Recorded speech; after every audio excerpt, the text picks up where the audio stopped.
growth and protection against loss. I do know that putting all your eggs in one basket is not a good financial plan. Securing your IRA or 401k with real gold and silver with Oxford Gold is as easy as 1, 2, 3. Or you can buy precious metals and keep them in your safe. One app, one call, and you pick your precious metals. That's 833-404-GOLD. That's 833-404-GOLD.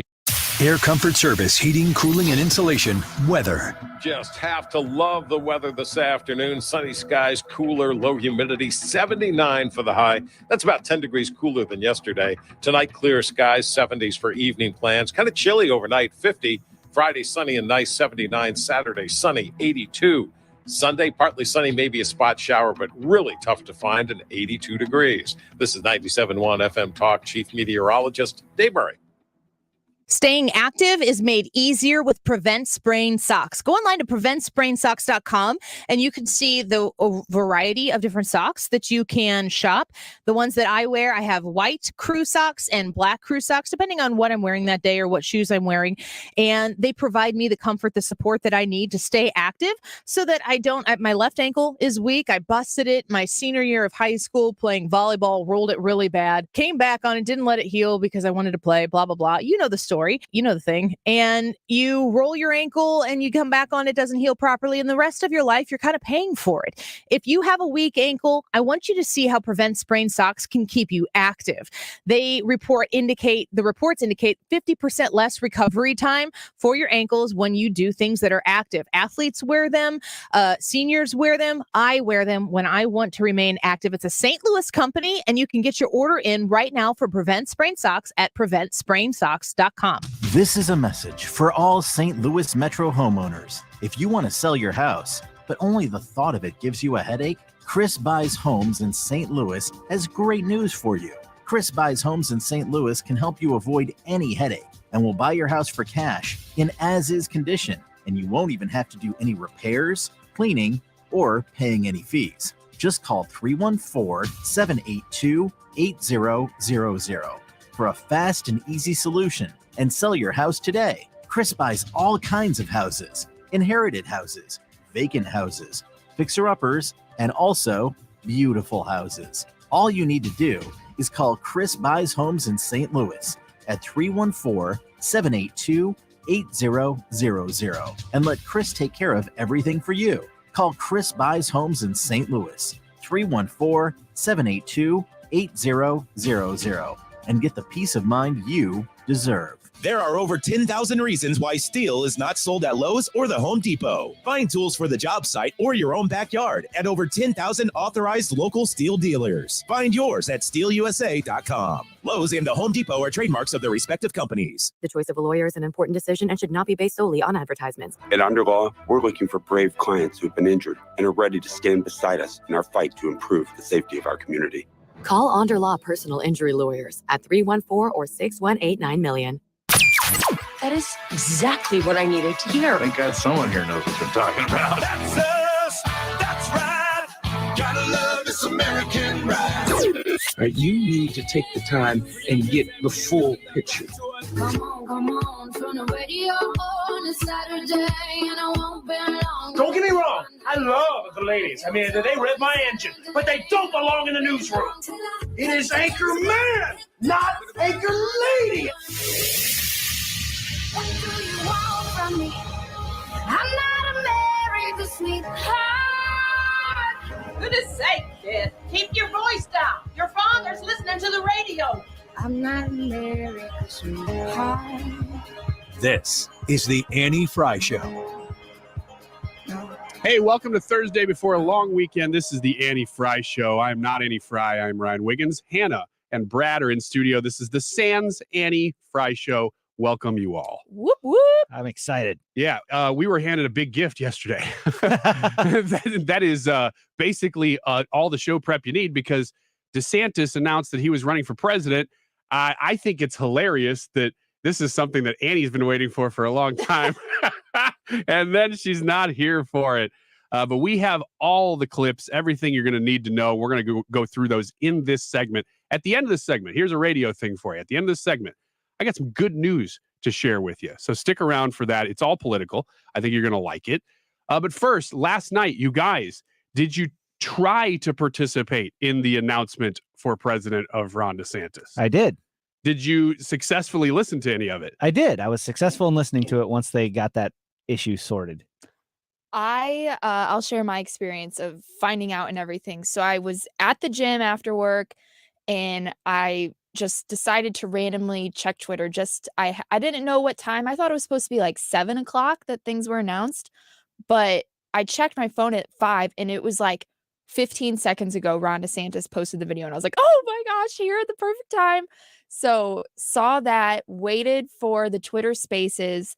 Got on Twitter Spaces right as it started, and it was before, the technical difficulties and all that. So got in for just a little bit, but I didn't listen to the whole thing. I knew we'd be talking about it today, and I knew there was issues happening. But my favorite part was seeing all the other people that were in the Spaces. That was cool. I've never done Twitter Spaces before. I hadn't either. And I'm like, okay, I saw like some people who totally are left leaning that were listening. I'm like, you dipping the toe in the water. That's great. I mean, that's why you do these kinds of things, is to get as much attention on them as you can. I think that's why Elon Musk was doing it.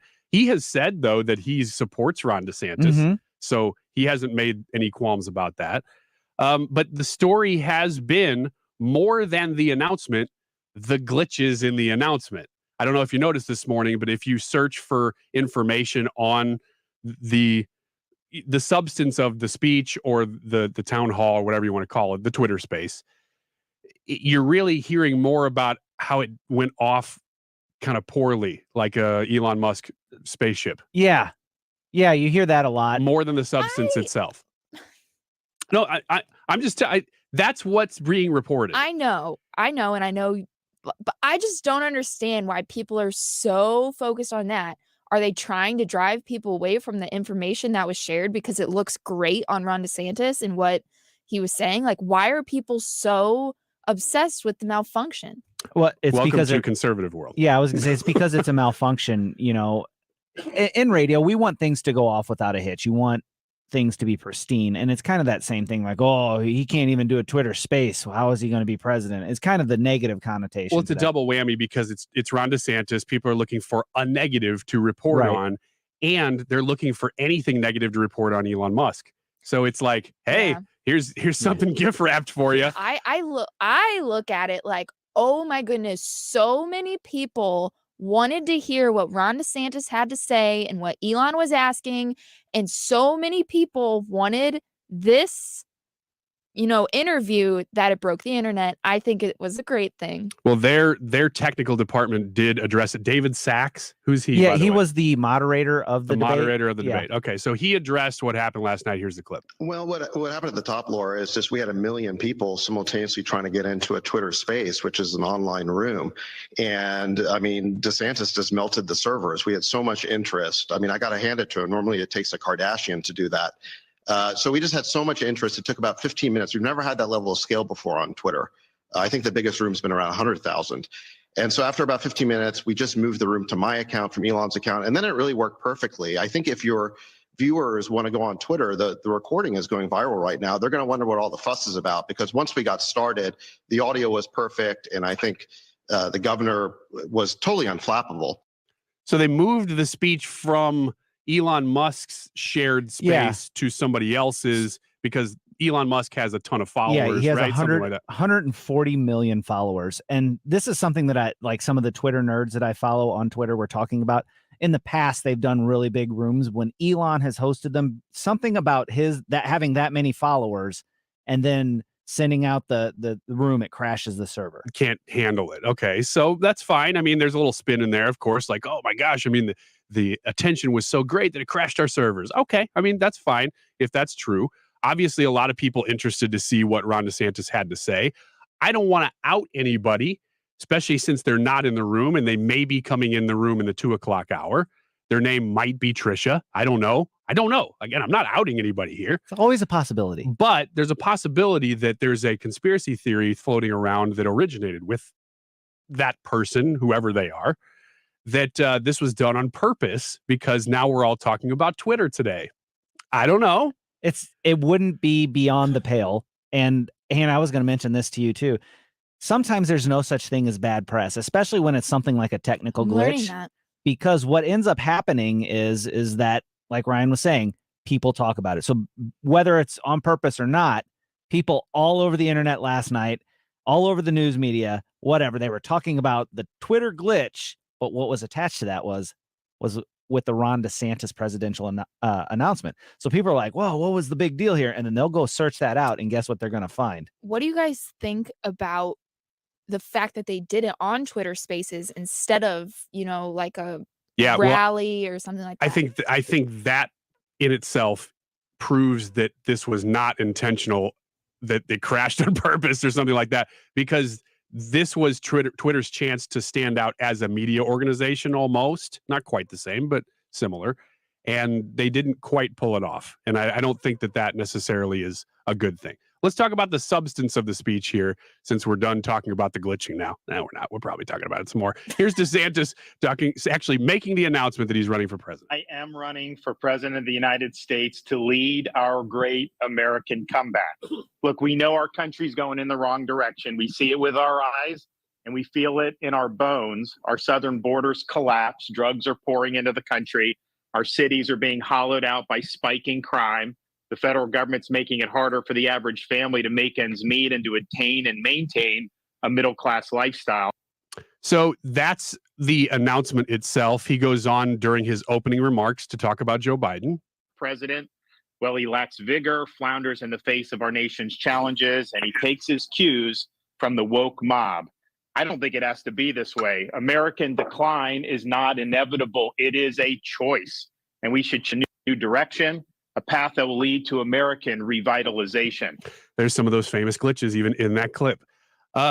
Question for you guys. When you hear some of these clips, which I've heard most of these now, I don't hear a lot of positivity. Tim Scott launched this week, and that was his message, was I'm going to be the positive candidate.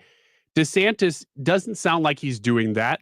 Is that a mistake? Is that by design? I mean, can you even be a glowingly positive presidential candidate and be taken seriously? Well, yeah, that's the question. Yeah, I don't think anybody's going to achieve that Tim Scott level of positivity. That was a like huge amount, like that popped out of his speech.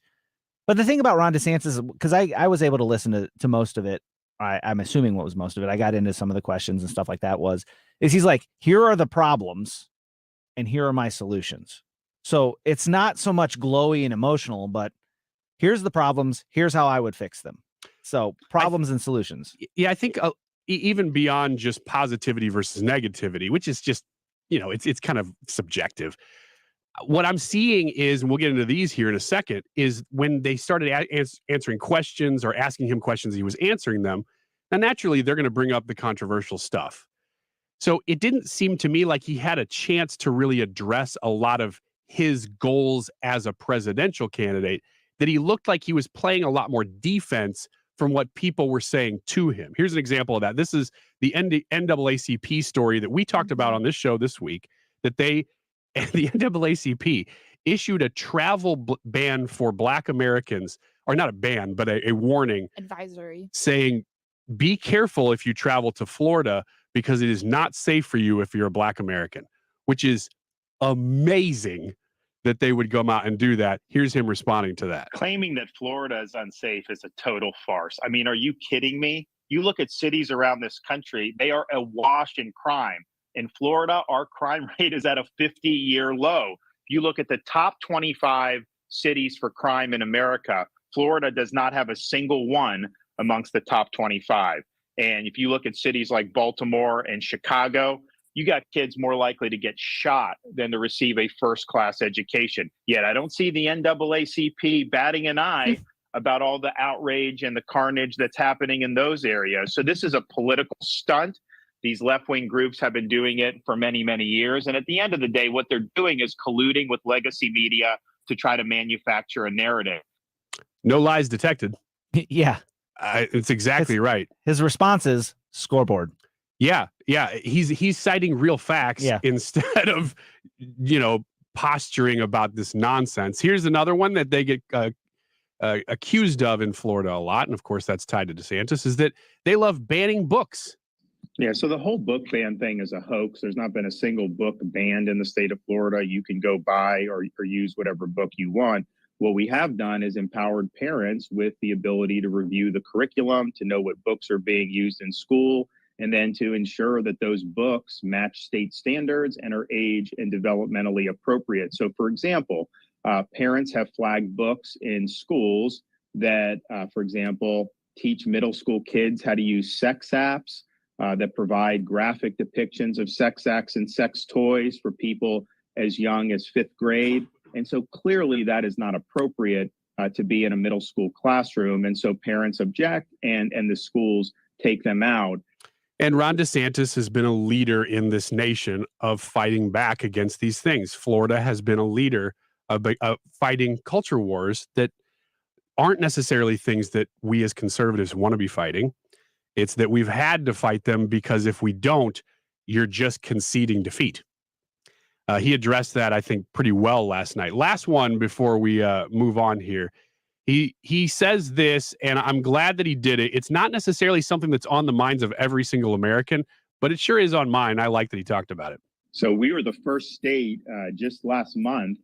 We actually got the Florida legislature to pass a law that says Florida does not recognize central bank digital currency, because some states were actually adding that to their uniform commercial code. I know Biden did executive order. They're studying it. I can tell you, if I'm president, we are not doing a central bank digital currency.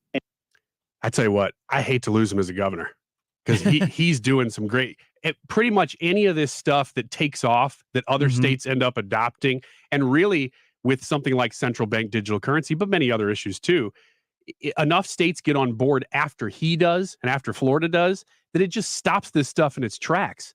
And it's beautiful to watch because he's such a leader on these things and trying to fight back. The whole Trump versus DeSantis thing is so unfortunate because you have to go into camps and ultimately, if you're going to vote, you're going to have to vote for one of them in a primary. So I get it. You got to make a decision. But I hate having to make a decision between these guys because they're both doing great stuff. And I hate splitting hairs between their policies because I have a feeling that policy-wise, not necessarily with some other things, but policy-wise, the difference between a Trump presidency and a DeSantis presidency probably wouldn't look a whole lot different. We highlight their differences. In fact, they're highlighting their differences. They're trying to get you to see the difference between them. But ultimately, there's not a whole lot of light between the way they would govern, I don't think. No, but it's interesting, too, that you bring up the central bank currency, digital currency. That is something that, like, it's kind of almost in the weeds, kind of nerdy stuff, but it's something that can really, affect your life personally. It really can. And so that answer is actually a lot longer. And he goes on to talk about how they can use that to basically cut you off. You can't buy things. You can't do anything if you're, he's like, it's an open door for a social credit score and then people to be able to shut you down from being able to even buy food. Yeah. And so to me, I really like that he's able to recognize a problem that's so small that not a lot of people know about it, but it's kind of a really big deal.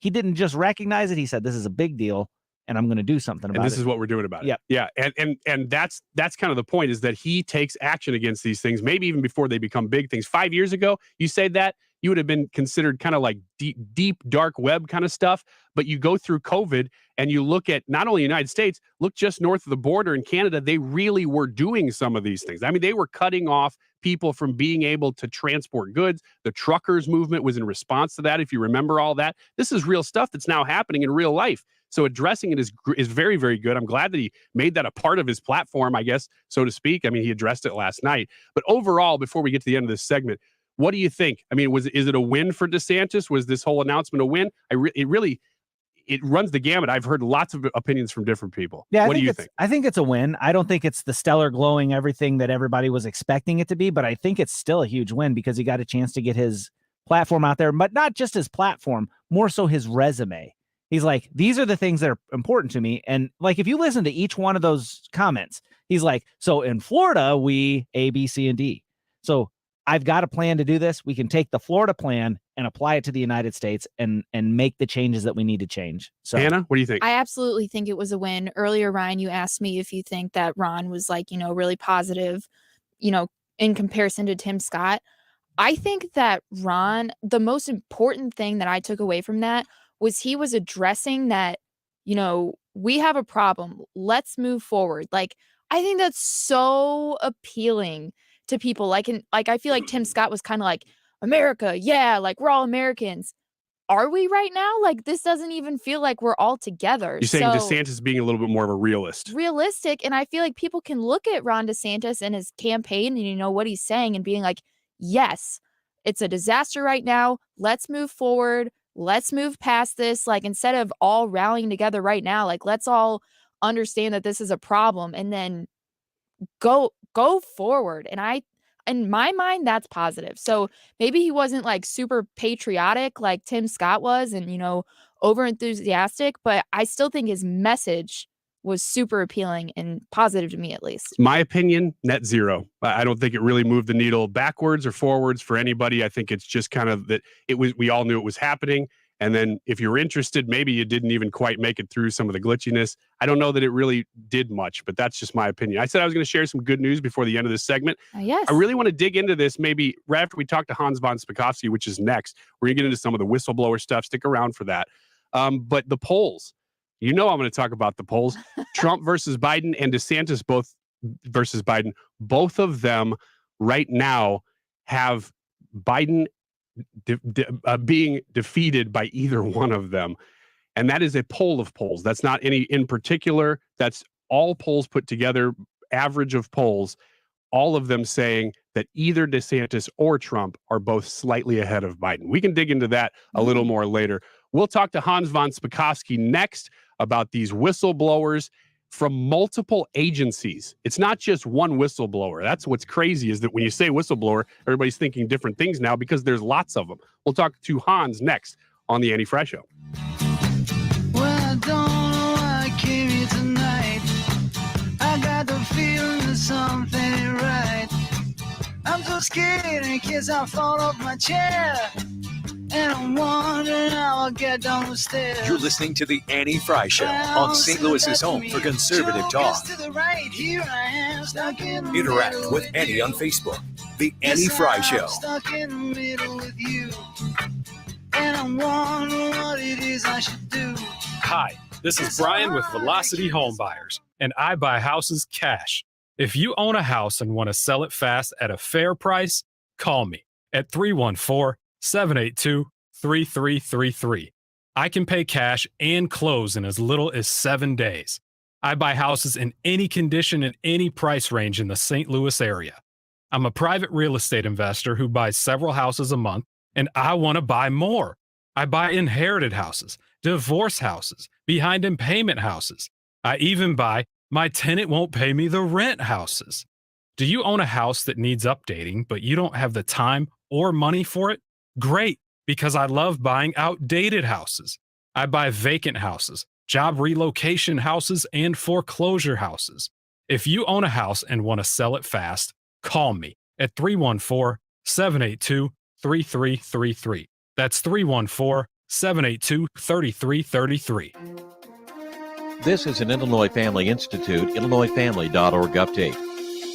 Pro-life pregnancy care centers under legislative attack. A push to legalize euthanasia and co-ed bathrooms in Illinois. And before the General Assembly adjourns, lawmakers could take action to place a pro-abortion state constitutional amendment on the 2024 ballot. IFI's David Curtin says voters should voice their opposition to state lawmakers. All of these have to do with usurping the role of God in our society. If they can just be faithful and tell their lawmakers that, that's the best thing they can do. Will we be successful? I don't know, but we will be faithful, and that's what we should do. But you still need to register your disapproval with your legislator. Pray for our lawmakers and sign up for IFI email alerts at IllinoisFamily.org. If you're hiring, it can feel like you're trying to find a needle in a haystack. You can hope the right person comes along, or you can just use ZipRecruiter. And now you can try it for free at ZipRecruiter.com/radio. In fact, ZipRecruiter has helped a lot of business owners find their needle in a haystack, like Marco, president of operations at Telly Tires and Auto Centers. Because Telly Tires has grown a lot in the last few years, Marco needed to hire everyone from a receptionist to a store manager to a head mechanic. ZipRecruiter helps me find all the right people, even the most difficult jobs to fill. ZipRecruiter helps me keep my business running. Take it from Marco and millions of other businesses who've used ZipRecruiter. ZipRecruiter can help you find the needle in the haystack. See why 4 out of 5 employers who post a job on ZipRecruiter get a quality candidate within the first day. And right now, you can try ZipRecruiter for free. That's right, free at ZipRecruiter.com/radio. That's ZipRecruiter.com/RADIO. ZipRecruiter.com/radio. ZipRecruiter, the smartest way to hire. Surprise! Surprise! You know, surprise parties, they can be fun, right? Well, financial surprises, not so much, especially when you're retired. Like finding out you owe more in taxes than you thought you would, or having to go back to work to make ends meet. Maybe you think you'll be okay, but why not double check just to be sure? Call Marvin Mitchell at Compass Retirement Solutions and schedule a retirement double check. Marvin and his team have been helping families plan for retirement for more than 15 years. Call 314-373-1598 to schedule your retirement double check with Marvin Mitchell at Compass Retirement Solutions. That's 314-373-1598. Don't let a financial surprise derail your retirement dreams. Give Marvin and the team a call, 314-373-1598. Firm offers insurance services, investments, and services offered through Compass Retirement Group, a registered investment advisory in Missouri and in Illinois. Make sure you stay tuned for the next segment. We are going to connect with Heritage Senior Legal Fellow Hans von Spakovsky. He's going to talk to us about whistleblowers. The current time is 12:29. This update is sponsored by Jerry Kelly Heating and Air Conditioning. It's time for a $98 AC tune-up. If you're as thankful to your first responders as we are, then nominate a local department and let us feed them a great meal. Compliments of Grill Master Tony Stone. Mark Cox here. Visit 971talk.com/contests. Help us feed our first responders. You can nominate someone today.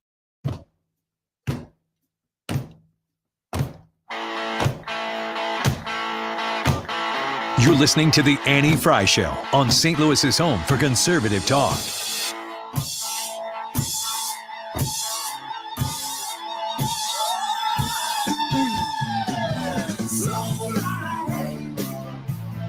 The FBI will crush you.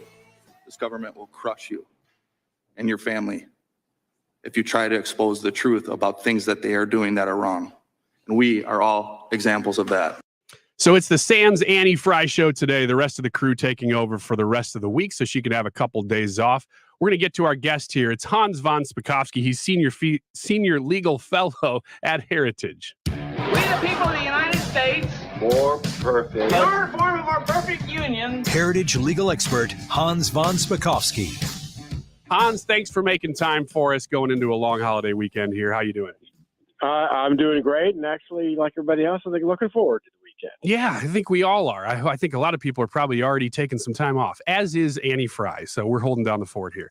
I was looking at topics to talk about with you, and the weird thing right now, Hans, is if you type in the word whistleblower, there are so many different whistleblowers from different government agencies talking about different angles by which either the agencies were working to conspire against Donald Trump, or they're working to protect Hunter Biden, or any number of things. So I started with that guy. His name's Garrett O'Boyle, talking about how the FBI is a 10-headed snake that'll come after you if you try to come after it. Where do we start here, Hans? Well, I'm telling you, this is something that I've actually been talking about for years, which is that the bureaucracy in Washington, this is the career civil servants all over the place. The IRS, the FBI is filled with left-wing ideologues, and it's a real danger to the American public. That is now the problem in the FBI. And you have had, look, he's not the only one. You've had one FBI whistleblower after another come out in the last 6 months and talk about everything from slow walking the Hunter Biden investigation to FBI wrongdoing in the January 6th investigation. And anybody who thinks these guys are just making this up, you obviously have not read the 300 plus page John Durham report, which extensively documents misbehavior inside the FBI. In fact, listen, it's the most devastating critique of a federal agency that I've ever read. Hans, is the Durham report making waves in Washington, D.C.? I mean, you said you've been talking about this for years, and now all of a sudden it actually is kind of becoming a news story. That has to be at least somewhat encouraging, but is anything happening? Well, folks on the progressive left, and particularly those in the media who helped propagate the false story of Trump-Russia collusion, they're all trying to downplay it. I mean, I saw some host on MSNBC saying, oh, there's nothing to this report. Clearly, she hasn't read it. But it is being used by, and it's very clear that the Republicans are going to pursue those who are in the House. Look, they're pursuing this.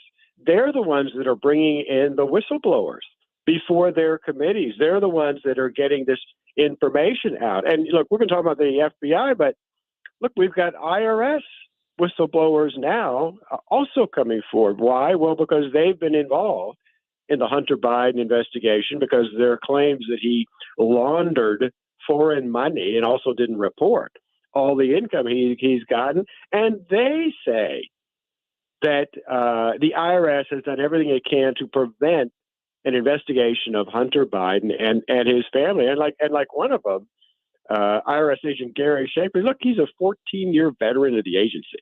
You know, he's not some recent Republican political appointee. He's a career guy, and he's saying the agencies have done everything they can to try to prevent this investigation from going forward. At the same time that, of course, they did everything to accelerate and hurry along the Trump investigation when, as Durham says, they had no corroborated evidence of any kind to even open it up.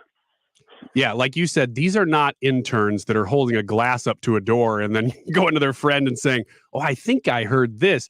You're talking about people who have been with these institutions for a long time. I actually got a clip from Gary Shapley, who you were just mentioning from the IRS. Here he is. There was multiple steps that were slow walked at the direction of the Department of Justice. Had you ever encountered that before? I have not, no. These deviations from normal process, and each and every time it seemed to always benefit the subject.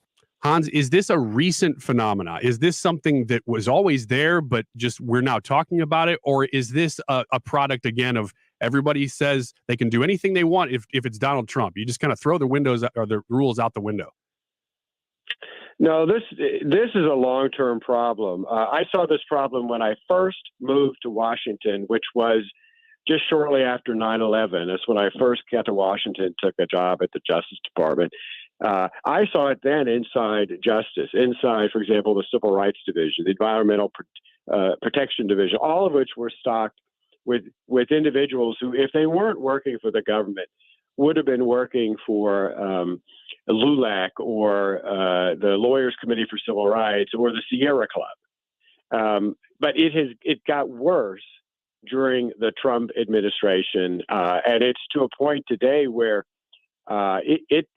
it's really bad. And again, you cannot read the John Durham report and come away saying there aren't severe problems inside. And by the way, I don't know if you saw this, but the assistant director of the FBI's counterintelligence wing, which was a key part of the pushing that hoax, the Trump-Russia collusion hoax investigation.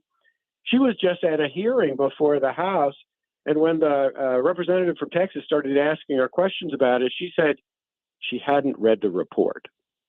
That report details the problems in her office, and she hadn't bothered to read it. That right there is a sign of just how troubled the FBI is. Yeah, and the IRS, like you mentioned, because they're coming from every angle now. I've got an article here that it's talking about, and this is from Washington Times, talking about how the IRS was working overtime to probe journalist Matt Taibbi. So it's not just people that are on the Hill. I mean, this we're talking about journalists now that they're going after. Yeah, and let's not forget, we're talking about whistleblowers and everything else, but look, we now know that for years, the FBI and potentially the CIA were secretly not only working behind the scenes with, but paying social media platforms like Twitter and others to censor and close the accounts of Americans whose opinions they didn't like. That kind of government censorship is simply unacceptable. And, so far, the FBI hasn't apologized for that at all. No. And we are really in uncharted territory, at least in my lifetime, of seeing things even like a select subcommittee on the weaponization of the federal government existing. These are things that it seemed like Congress was pretty cozy with. Well, that's just the way it is. But we now have people who are actually willing to take this on. Daylight is a great disinfectant. It's just a matter of, Hans, what happens from here? Legally, what can Congress even do to rein this in? Well, I tell you, the biggest thing that they need to do is actually two things. The first is, remember, the House of Representatives, which is controlled by Republicans, they have the power of the purse. And they need to use the budget process to start punishing particular agencies and particular offices by radically reducing or eliminating their budgets.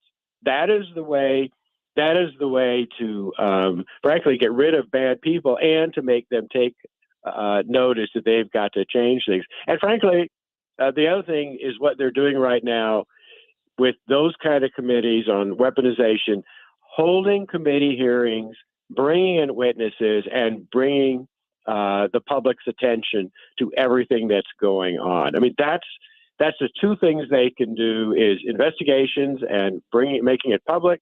But second, using the power of the purse to go after those agencies and the offices within those agencies that are engaging in this behavior. Hans, one of the last thing I wanted to talk to you about before we run out of time here is I saw reports last week that there was a whistleblower that this subcommittee was asking to talk to or was asking for the files of, and the FBI was just saying no. Now, that may have changed. I don't know which whistleblower it was because, like I said at the beginning of the segment, there's been so many, I'm having trouble keeping up with who's who. So maybe that person has come out since then. But it looks to me, as an outsider looking in, that what we've got is two branches of government. We're supposed to have, executive, legislative, and judicial. It seems like we've got those three, and then we've got a whole bunch of other ones now that think they're above those three, and the feud is happening on Capitol Hill. Am I assessing that correctly? That that the FBI is almost looking like they think they're above Congress in some of this? Yes, they are, and again, that's why the House has got to use the power of the purse to hit the FBI and hit them hard. To show them who's boss. Exactly. Hans von Spakovsky, always appreciate your insights here on the Annie Frey Show, Senior Legal Fellow at Heritage. Thanks for your time. Sure, thanks for having me. Yeah, absolutely. I love talking to Hans. I love listening. Usually I'm not in the room with Hans, but I get to talk to him today because it's the Sans Annie Frey Show. The whole team is here, which means Hannah, Brad, and myself. We're going to have another great interview coming up in the middle of next hour from Madison, Alworth. We're going to talk about all this stuff concerning Target. And by the way, that's the subject of the YouTube poll of the day.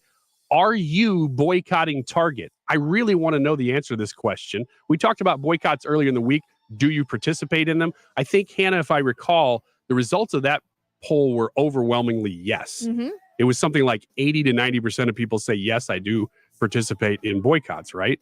Yeah, I don't know that it was 90, but it was overwhelming that our listeners said that they do participate. A lot of people said why as well. So, and we talked about Target just a little bit earlier in the week, but our next guest, Madison Alworth, will really dig into what's going on with them. That's at 1:25. We got even some preliminary reports of boycotts that might already be working against Target, if you'd like to know where that stands. And in the meantime, let us know, are you boycotting Target? That's on the Annie Frey Show YouTube page. Go and vote there. We'll be right back with Wiggins America as led by Hannah today. Right? It is? Well, Yeah. okay. Hey, we'll find out in the next segment. We'll be right back.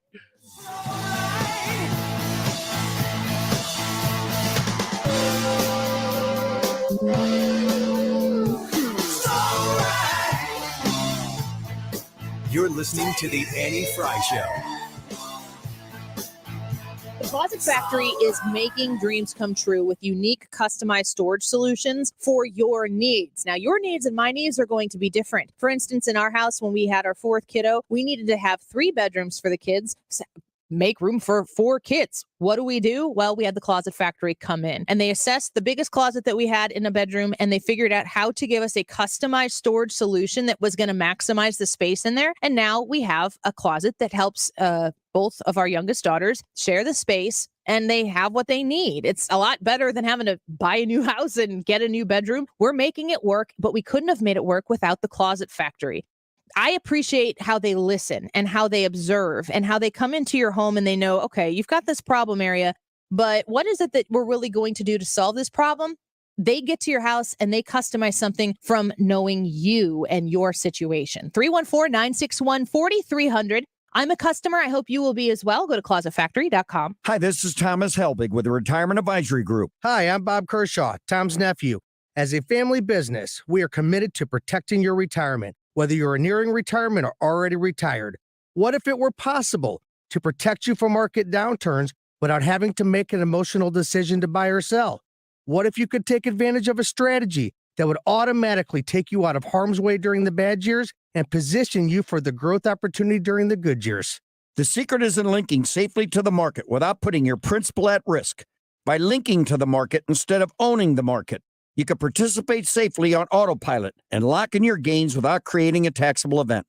Go online at retirementkey.com for a no-obligation retirement review.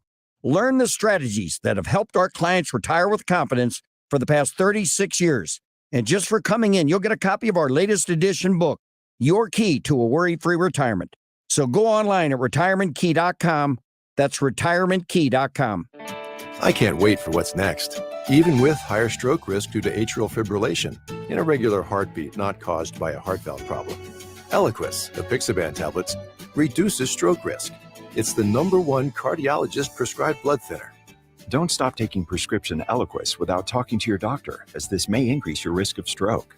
Eliquis can cause serious and, in rare cases, fatal bleeding. Don't take Eliquis if you have an artificial heart valve, abnormal bleeding, or have antiphospholipid syndrome. While taking, you may bruise more easily or take longer for bleeding to stop. A spinal injection while on Eliquis increases risk of blood clots, which may cause paralysis, the inability to move. Get medical help right away for unexpected bleeding or unusual bruising, or if you have tingling, numbness, or muscle weakness. It may increase your bleeding risk if you take medicines such as aspirin products, NSAIDs, SSRIs, SNRIs, and blood thinners. Tell your doctor about all planned medical or dental procedures. Learn more at eliquis.com. or call 1-855-ELIQUIS. Mark Reardon sees clearly thanks to Doctors Birdie and Malhotra at Ophthalmology Associates. You can too. Go to youridoc.com today. That's youridoc.com or call 314-966-5000.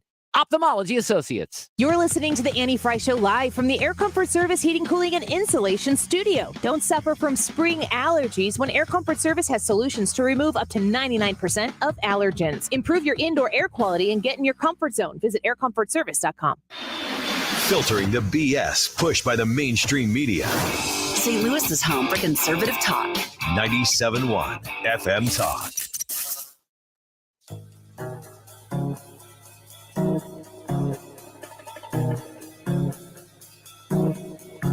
The Annie Frey Show is streaming online. Watch us live on YouTube and subscribe.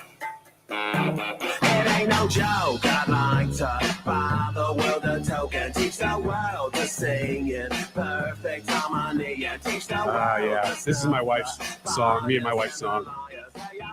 Anytime this is on, we just stop and we just stare at each other's eyes. We just say "Smash Mouth." All right. This is the Sans Annie Frey Show. Hannah just found out in the last segment, if you were listening, that she is hosting Wiggins America today. Truly just found out. She did not know it.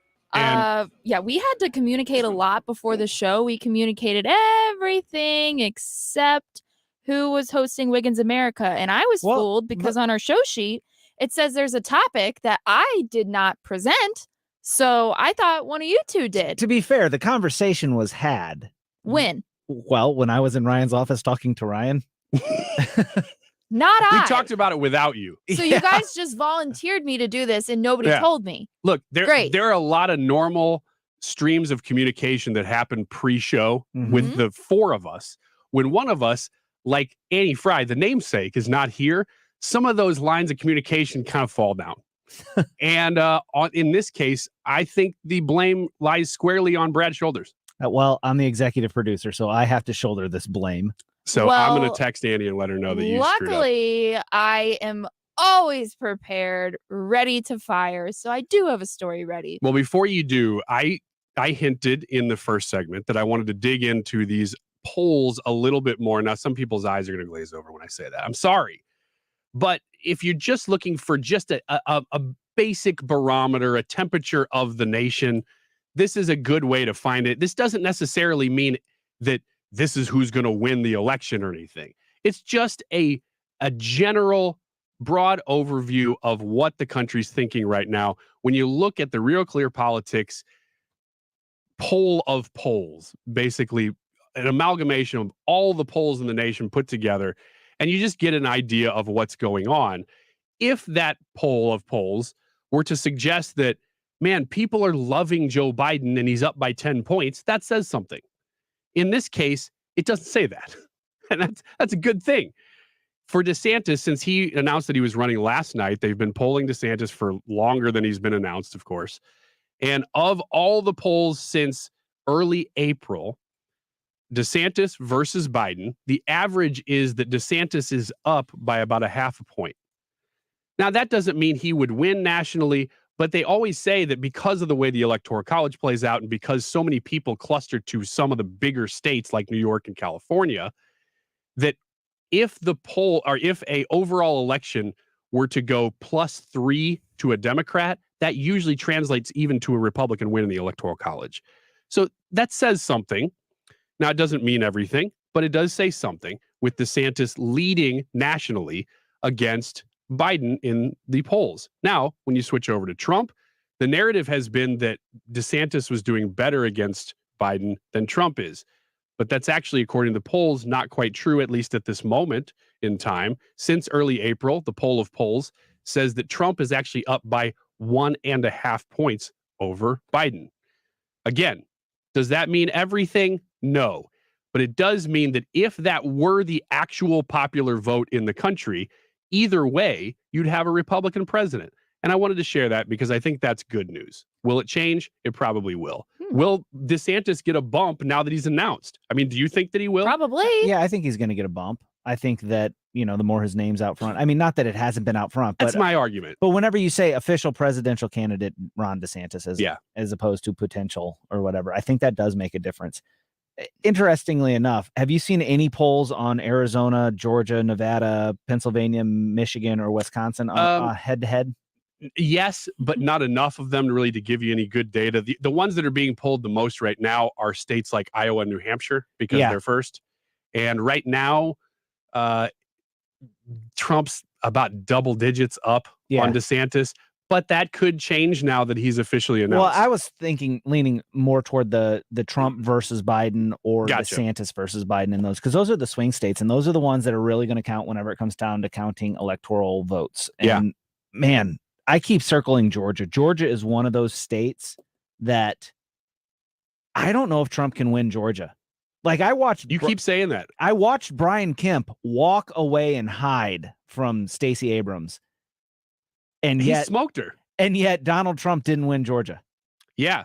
Yeah, it's a weird state. There's a lot of that actually that goes on in Missouri, I think. Missouri's moving away from it, but it's kind of the old school kind of country club Republican, which is it's a terrible term, but I can't come up with a better one. Reagan Republican, a lot of really great policies, but it's kind of the live and let live. We're not going to get involved in social issues kind of Republicanism. And what's interesting to me about it is it seems that Georgia's moving in the opposite direction that Florida was moving. So Georgia's moving toward that, where it's more of a solid red. There's no way Georgia would ever flip purple or anything like that kind of state. And I said St. Louis, Missouri is very much moving away from that to the solid red state. It's just so fascinating to me. Yeah, and all the swing states. You're right. Ultimately, 3 to 5 states is going to decide who the president is. We have a lot to say about the primary, even in Illinois. We get to actually have a say in who would be the GOP nominee. even if this state doesn't matter as far as the Electoral College ends up being. All right, let's get to Wiggins America. Wiggins! Oh! Wiggins! All right. Hannah? Yes. Here we go. I'm prepared with 6 minutes. All right. All right. Aunt charged with battery after storming middle school and punching student in the face. This story is from Odyssey's website, station WBBM, if you want to check it out more. It says 29-year-old woman faces felony battery charges after she stormed a middle school to confront a student who had a previous altercation with her niece.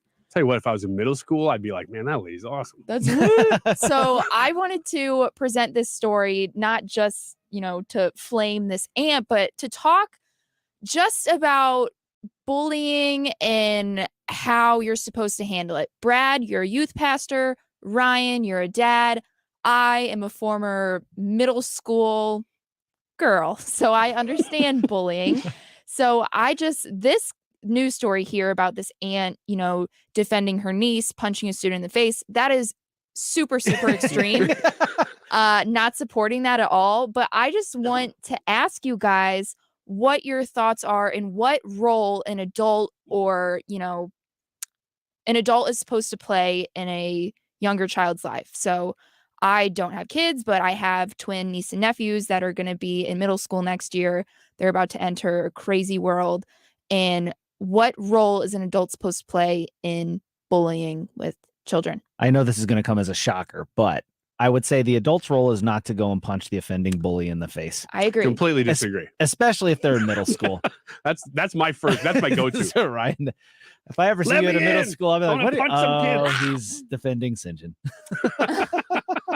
Youth pastor, what's your advice? My advice is a parent's job in that situation is to be two things. One is a coach to their child, to coach their child through that being bullied situation on the way that they should carry themselves, when it's okay, when it's not okay to fight back, that sort of thing. And then to be an advocate for their child through the school system or the location or the parent of the bullier. So the parent's job is to advocate on behalf of their child by contacting the school, being like, hey, this is an issue, by contacting the parents saying, hey, our kids aren't getting along. There's something that we need to figure out why they're not getting along. And then a coach for their kid. Hey, this is something that you need to handle. And part of that being a parent is identifying how severe of a bullying case this is. Do we even need to go to the authorities? Is my child reacting kind of too much to this and it's really nothing, or is there something really there? So, but really to coach your kid and help your kid. You can't do it for your kid. You have to help your kid learn how to deal with difficult circumstances in your life. That's your main role as a parent. And so that's what I would say. Coach your kid, advocate for your kid with the authorities. That's great. All right, Ryan, you got 1 minute to share what you would do and what role you think parents are supposed to play, or guardians or whoever, in a bullying scenario. Thanks for the time update. It's hard to watch your kids go through pain. But one of the best things you can do, unless it's severe, in which you do need to contact a parent or a principal or whatever, is you just sort of advise and you say, here's how you're going to need to get through this. And that's key to the whole thing, is teaching them that they will get through it. Because I've seen in my own circles, some of my friends parent their kids in such a way that basically removes them from the problem. And later in life, I've seen those kids, they don't have that confidence. Yeah. It's weird because even if they're not winning the battle, just going through it gives you confidence that, you know what, hey, I got through it. I may have even lost, but I got through it. Yep. It means so much later in life as you become a teenager, an adult, to be able to look back on trials and realize that, well, even if it didn't go the way I wanted, I'm still alive. Yeah. I'm still here. I can get through the next thing. It gives you confidence for the next thing. Yep. How about that, Hannah? That was great. On time, too. Super speed, Wiggins America, bullying edition. All right, we'll be right back with more Sam's Annie Frey Show here on Thursday. The Illinois Family Institute is online at illinoisfamily.org, and their mission is to boldly bring biblical perspectives to public policy. Some people are going to hear that and go, wait, whoa, separation of church and state. Absolutely not. If you are somebody who lives their life with a biblical mindset and you are looking at the state of Illinois and you're seeing that the things that are being done there are so far out of the design of what you believe the state should be moving in, you have an advocate at Illinois Family Institute who is monitoring these things, who are providing news alerts and email alerts that can help keep you abreast of the stuff that's taking place at Springfield that is run by a supermajority of Democrats. Now, does that mean that they're going to start legislating from the Bible? Of course it isn't. But you do, as a Christian, have a say, and you should have influence. And the Illinois Family Institute is out there covering the issues that matter to you and showing you how you can get involved in Springfield.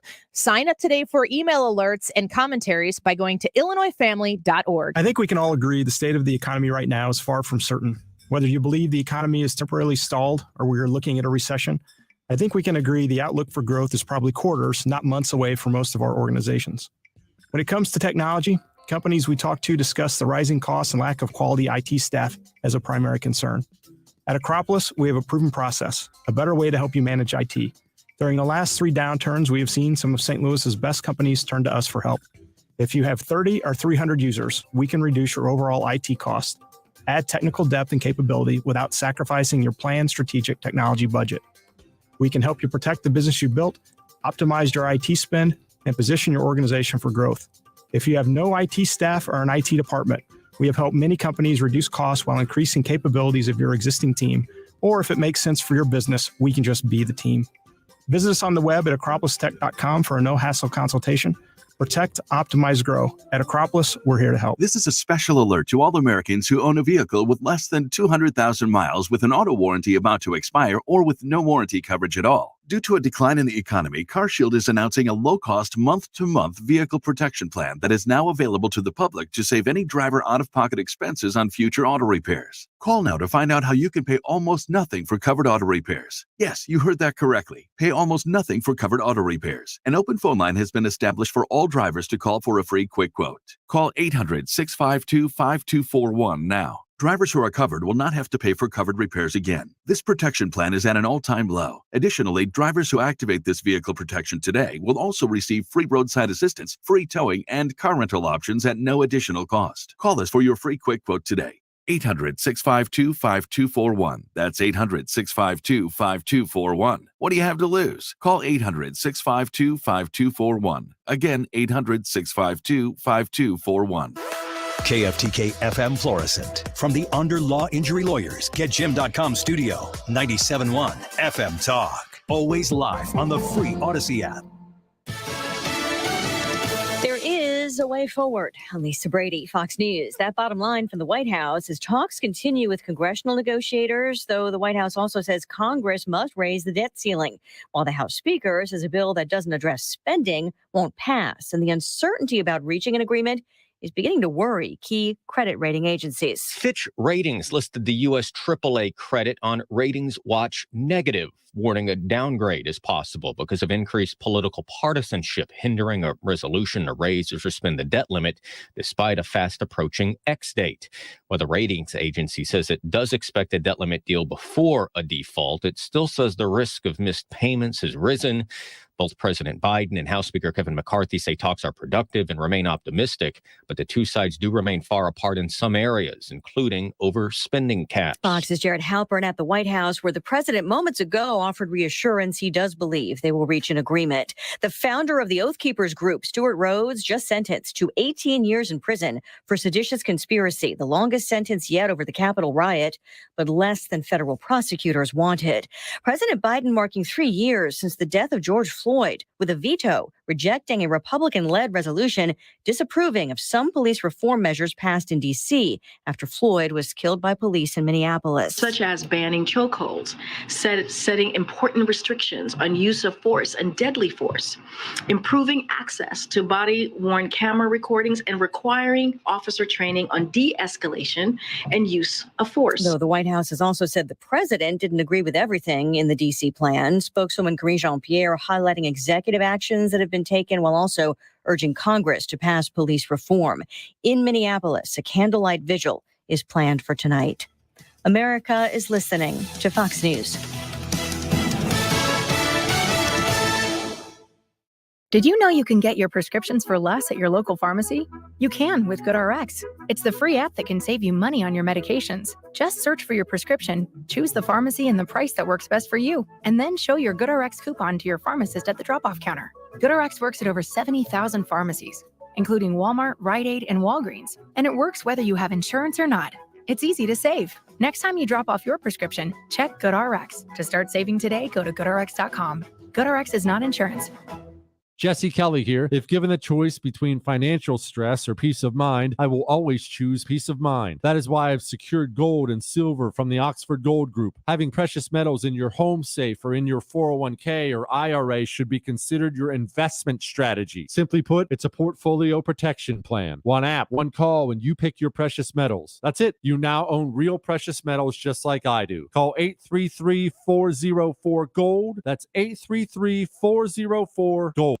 Air Comfort Service, heating, cooling, and insulation, weather. Just have to love the weather this afternoon. Sunny skies, cooler, low humidity, 79 for the high. That's about 10 degrees cooler than yesterday. Tonight, clear skies, 70s for evening plans. Kind of chilly overnight, 50. Friday, sunny and nice, 79. Saturday, sunny, 82. Sunday, partly sunny, maybe a spot shower, but really tough to find, and 82 degrees. This is 97.1 FM Talk Chief Meteorologist Dave Murray. Second Amendment Radio is a staple of solid firearm information on 97.1 every weekend. Saturday from 3 to 4 and Sunday from noon to 1. It's Second Amendment Radio and the great outdoors. 97.1 FM Talk. Air Comfort Service, online at aircomfortservice.com. The HVAC company that you may not know that you need. Why do I say that? Well, because it's just not the case that you're excited about having an HVAC company come out to your house. It never really is. It usually indicates that you have a problem. Of course, we all have furnaces and air conditioners here in the St. Louis, in the bi-state region. We have hot summers and cold winters. You want to make sure that you are going to be in your comfort zone. And when you're not, it's not a happy day. Enter Air Comfort Service. They are there to provide you with what you need, the knowledge, the explanation, and the options to solve whatever problem it is you're having. They want to make sure that they are catering to your needs to get you in your comfort zone, but giving you options that can fit in your budget, that can help you with financing, that can help you with rebates. There's nobody in the business who is working as hard to get you the rebates you need to be able to afford the comfort zone that you seek out to have. Call them at 314-513-0091, 314-513-0091, aircomfortservice.com. Did you know the IRS is a super creditor? Hi, I'm Lance Drury with the Lance Drury Law Firm. The IRS is the only creditor that can create a bill for you without your permission, then drop the hammer and aggressively collect it by wiping out your bank account, seizing your assets, and levying your wages. No other creditor can do that, and this can all happen without a court approval. If you owe back taxes, you need to be prepared to face the super creditor. Don't just sit back and take it. Fight back. At the Lance Drury Law Firm, we know how to use the laws to your advantage and go toe-to-toe with the IRS. Our office is located right here in St. Louis. Contact the Lance Drury Law Firm today for a free consultation with me, or visit us at lancedrurylaw.com or call 314-260-6120. That's 314-260-6120 to get started. The choice of a lawyer is an important decision and should not be based solely upon advertisements. Tune into the Del Walmsley Radio Show. Del, self-made millionaire and founder of Lifestyles Unlimited, will show you how to live the life of your dreams and pay for it with passive income. Listen to the Del Walmsley Radio Show this Saturday afternoon from 1 to 2 p.m. on 97.1 FM Talk. Mark Cox here. If you're nearing retirement or already retired, call my friends Thomas Helbig and Bob Kershaw with the Retirement Advisory Group. They'll show you how to link to the market without the risk. They're the official financial advisors of my show. Go online to retirementkey.com.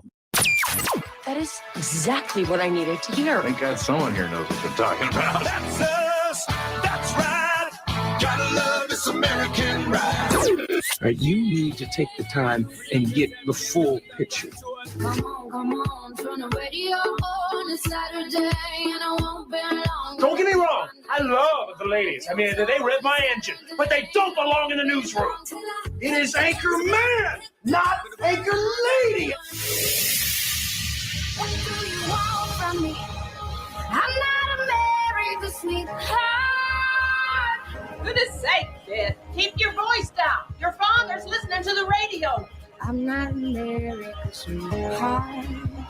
This is the Annie Frey Show. Let's talk about Jim Carrey for a minute. This is the Annie Frey Show. I'm Ryan Wiggins. Hannah and Brad are in studio. We are missing Annie today, and we will be tomorrow too. It's a long weekend for Annie. And then I'll be gone for a couple days next week. So it's a vacation time. It's just what it is. So thanks for tuning in today, especially if you're on the live stream. You can see our YouTube poll there. Are you boycotting Target? Yes, no, or I didn't shop there anyway. Let us know, and we will share the results of that poll at the end of the show. Coming up in the next segment, we're going to be talking about that very topic with Madison Alworth. She's a Fox Business correspondent, and that was the top of the sheet for what we were supposed to discuss with her. And it just so happened that we also kind of made the YouTube poll around that subject today. So we're definitely going to dive in. There's some news as far as market share that they've already lost that I'm looking forward to sharing with you. And talking with Madison, I don't know Madison Alworth, and I don't know that has she ever been on the Annie Frey Show? You would know. Not since I've been here. Okay. I did talk with Mark Cox yesterday when we were attempting to book her, and he goes, "Oh, she's great.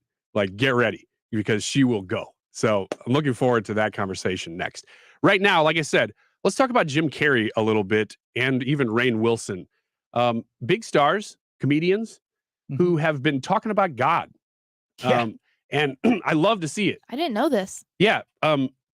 Anytime a person of note, and I don't care whether they're a celebrity or they're a media figure or they're a politician, although politicians, probably it's the seediest when they do it. But I still like when they talk about God. I said before that even when Nancy Pelosi would step up and talk about her prayer life, look, she's a politician. You know that she's angling towards something, and all politicians are angling towards something when they talk about God usually. But I still like when they do it because I like to hear what they have to say and whether I agree with it or not. And the fact that they even are acknowledging God. I think in today's climate, whether I agree with what they're saying or what they're believing or whatever, I still just like that the conversation exists. Yeah, I mean, even Shia LaBeouf has dealt. Yeah, he's a good one. Got way into it. And I think he had a revival doing a movie, wasn't it? He was on the set with Brad Pitt in a war movie. I don't remember the name of it. That war movie would have been Fury. And Brad Pitt came from, he comes from Springfield, Missouri. And he says, well, I'm from the Bible Belt. And so Brad Pitt is one of those interesting characters who probably does have some belief somewhere. He doesn't publicly acknowledge it. In fact, I think he publicly says he's not a believer. But whenever it seems like it comes up, he has fairly deep conversations with people about it. And I just appreciate that. Jim Carrey's always been one of those guys to me who, whenever that subject would come up, it was like he would pause and then go into a different mode. Norm Macdonald was like that. When God would come up, he would pause, and you could tell he was going out of his screen presence into, no, this is now important. And he was talking about something else. Jim Carrey has always done the same thing. And regardless of what you think about Jim Carrey's politics, take a wild guess and say that you don't agree with him, because I don't. He does a lot of pretty wild things. I think this was pre-Trump, maybe in the beginning of the Trump era. He did a bunch of paintings that were caricatures of different politicians, and they were just gross exaggerations, which is what a caricature is. But obviously, he's very, very left in his politics. But I almost want to put that aside for a second and play a clip from Jim Carrey. Now, this is just from this week. I can't tell in the clip who exactly he's talking to, but it appears to me over the span of the 5 minutes, and I'm not going to play the whole thing, that he's talking to a Catholic group. And I can't tell if he's in a church or he's just in a location that's like Catholic organization or what, but that's what it seems like to me. Here's the first clip from Jim Carrey. Ultimately, I believe that suffering leads to salvation. And in fact, it's the only way that we have to somehow accept, not deny, but feel our suffering and feel our losses. And then we make one of two decisions. We either decide to go through the gate of resentment, which leads to vengeance, which leads to self-harm, which leads to harm to others, or we go through the gate of forgiveness, which leads to grace. Any initial thoughts, Pastor? Wait, can I say something really Yeah, quick? please. It sounds to me like he's in a McDonald's. You know those little buzzers that go off? I heard that. I'm like, wait, I know that noise. That's what it sounds like. That's Maybe what he it is. sounds like they're at. Maybe Sorry, he I is at had to throw McDonald's. that in. Fries are done. Yeah, he's having a moment in McDonald's. Yeah, there's some things about that you listen, you're like, yeah, that makes a lot of sense what he's saying. I don't know that I necessarily agree with the phrase, and you know, just that little clip's not enough to make me have a big agreement or disagreement with it. Suffering leads to salvation. I initially kind of recoil at that a little bit. Our suffering doesn't lead to our salvation from a biblical standpoint, from my biblical background. That's not accurate. Christ's suffering leads to our salvation, but we can't suffer on our own behalf and lead to our own salvation.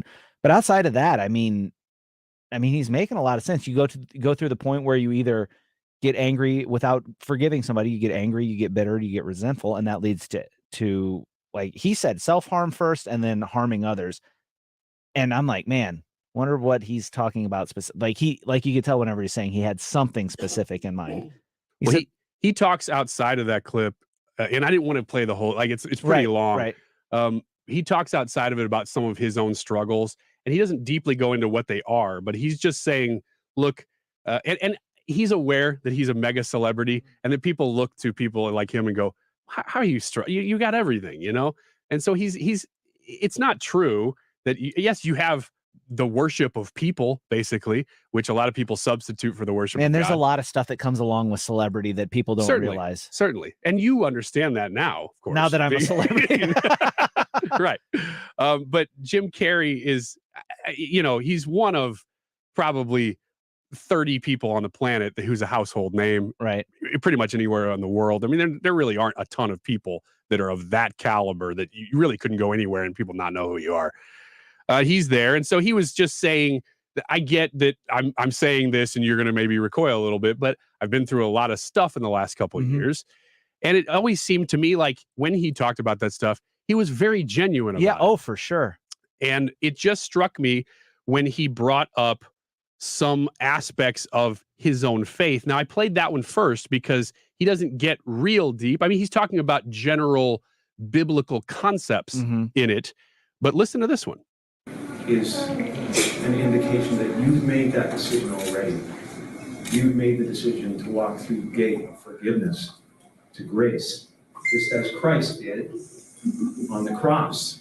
He suffered terribly, and he was broken by it to the point of doubt and a feeling of absolute abandonment, which all of you felt. And then there was a decision to be made. And the decision was to look upon the people who were causing that suffering, or the situation that was causing that suffering, with compassion and with forgiveness. And that's what opens the gates of heaven for all of us. So, first words, please. I mean, he's all over it. He's all over, right? Yeah. And he doesn't quite get to like the gospel. Right. But he's right there. Right. And he's like on the side of it. Maybe there's some of it that it sounds maybe he's like a little misunderstanding it or something like that. But yeah, he's all over it. You know, I mentioned that earlier when we talked about the first clip. It's Christ's suffering that provides the avenue of forgiveness, his resurrection from the dead and all of that. He's not, what Jesus isn't is an example for us. Well, he is. In a way. But not just that. Not as a savior. He is right. First and foremost, you know, savior. And then because he's your savior, then you live that life as an example. So that you can then look at his forgiveness that he provided. Like when he said, Father, forgive them, they don't know what they're doing. Like you can look at that when people are persecuting you and you can have that same attitude because you were forgiven first, you know? So like I said, he's all over it. Again, without the full context of the speech, it's really hard for me to make a firm statement on it. But well, I pulled those clips because they really are kind of the central moments of the whole thing. So I can tell you, he doesn't really get a whole lot deeper than that. He goes into a lot of the nothing that's wrong, self-help kind of aspects of how he uses Christ's example in his own life.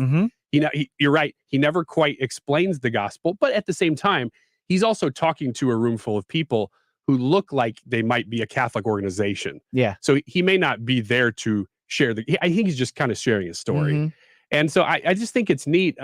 He's one of those guys who, when you hear him talk, you get a sense that there's some real deep sadness Mm-hmm. in his life.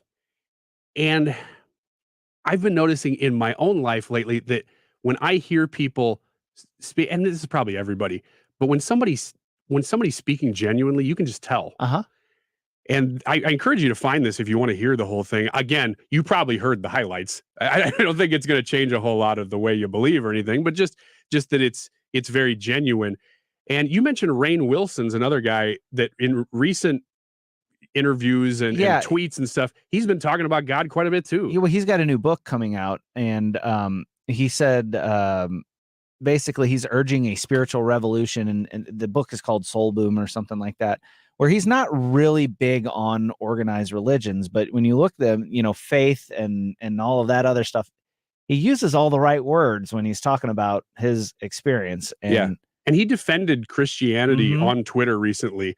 And of course, it became a news story. Yeah. And then he backtracked and was like, well, okay, if now Fox wants to take that quote, maybe they can take this one. And so, I mean, again, these aren't like Candace Cameron Christians. Right. but I just like that these people have a huge platform and they're at least opening the door to the conversation. Well, I think what we're seeing is we're seeing people that thought that everything that they wanted, all of the joy in life that they thought was going to be in this celebrity, and then they catch basically the dog that catches the car. They get it and they're like, oh, maybe this isn't everything that I wanted. You talked about Jim Carrey being one of 30 people that a bunch of people, like people across the world, be like, oh, I know who Jim Carrey is. There's that adoration, but in the same time, there's an awful lot of isolation in that too, because you don't know, like, you're concerned with who's saying what, and if people have good intentions or bad intentions, or people just using you, when you got a bunch of money. So there's this aspect of that becomes almost isolating, and you almost can't find somebody to share your innermost concerns or worries with, because that person might run to the tabloids. Yeah, can you imagine your being story? Jim Carrey's psychiatrist? You'd be like, well, this is weird. Or, I mean, I'm sure they can get over it, but or even like just the conversations that you have with good friends, close friends, and then what's it like being Jim Carrey's doctor? Well, you got a close friend, you have this conversation with your close friends, like, hey, here's some things that are bothering me, and then that person runs to the TMZ, and sells the information because they know that they can get some stuff.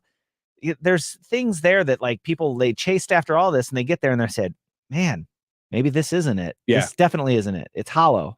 I like the fact that they're there and they're having these conversations. I mean, we need to be talking about this. America needs to be talking about this. We don't know what we believe. I mean, we have no idea. This isn't necessarily anything concrete. That's what strikes me about it, is that this is really somebody talking about their own journey, and that's great. And that really is where it starts. Yes. It stops there for a lot of people, though. And I say that kind of transitioning into the next segment that we're going to do, because a lot of people might hear what we're talking about right now and be like, oh, I really like this. And then in the next segment, we're going to be talking about boycotting Target, how do you reconcile those things? Well, that's a big conversation, first of all. But second, we stop a lot of times when we talk about faith, and especially in this way, as something that's so personal that it really doesn't go outside of me. Well, that's not true. I mean, Jesus said, if you love me, you will obey my commands. Yeah. You want to prove to me that you love me? Obey my commands. Yeah. That's what he says. And that applies to a lot of moral issues that don't just exist within me and within you. That exists in the Great Commission. I mean, that exists way outside of you and me, but it does start there. And that's why I like playing these clips. And I like when people are asking those questions, because it all starts with, why am I here? Yeah. What's next? Who is God? Answering those questions. Is there more to life than this?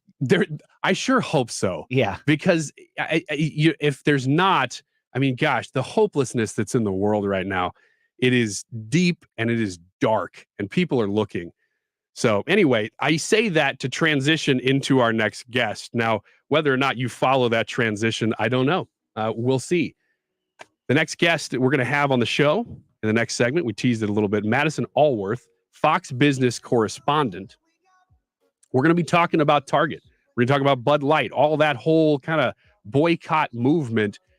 People are saying, look, these companies are going too far. This is way too far. What you're pushing, the morality that you're pushing on America is too much, and we want to stop it.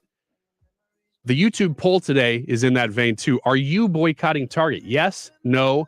I didn't shop there anyway. I'd love to hear your voice on this, whether you're approaching this as a boycott or whether you're just kind of ignoring it. It's up to you. Let us know. We'll share those results at the end of the show. Madison Alworth is next on the Annie Frey Show.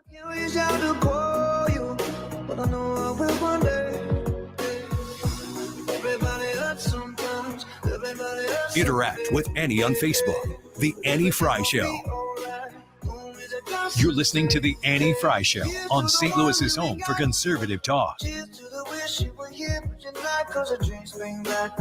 Ad paid for by Abadian and Totally. COVID-19 was tough on businesses. If you experienced a negative impact to your business during the pandemic and have at least 5 W-2 employees, then you need to pay attention. There are some new powerful incentives that have been created specifically for businesses impacted by COVID-19. One such program is the Employee Retention Credit. Its tax incentive could bring you some serious cash back to your business. Even if you received a PPP loan in 2020 or 2021, you were still permitted to receive this credit. There are many ways to be eligible, and taking advantage of this tax credit doesn't need to be complicated. We made it easy for you by doing the legwork to maximize the amount of your refund due.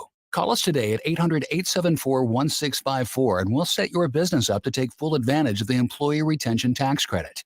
That's 800-874-1654.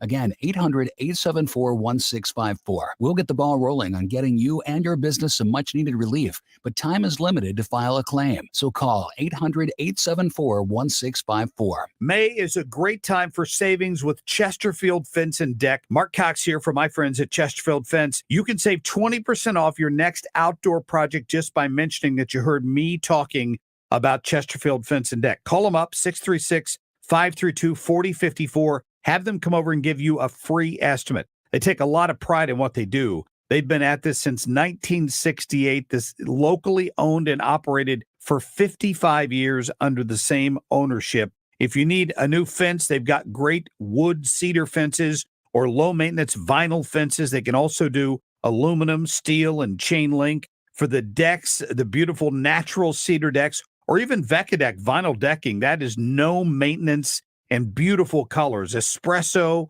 hazelnut.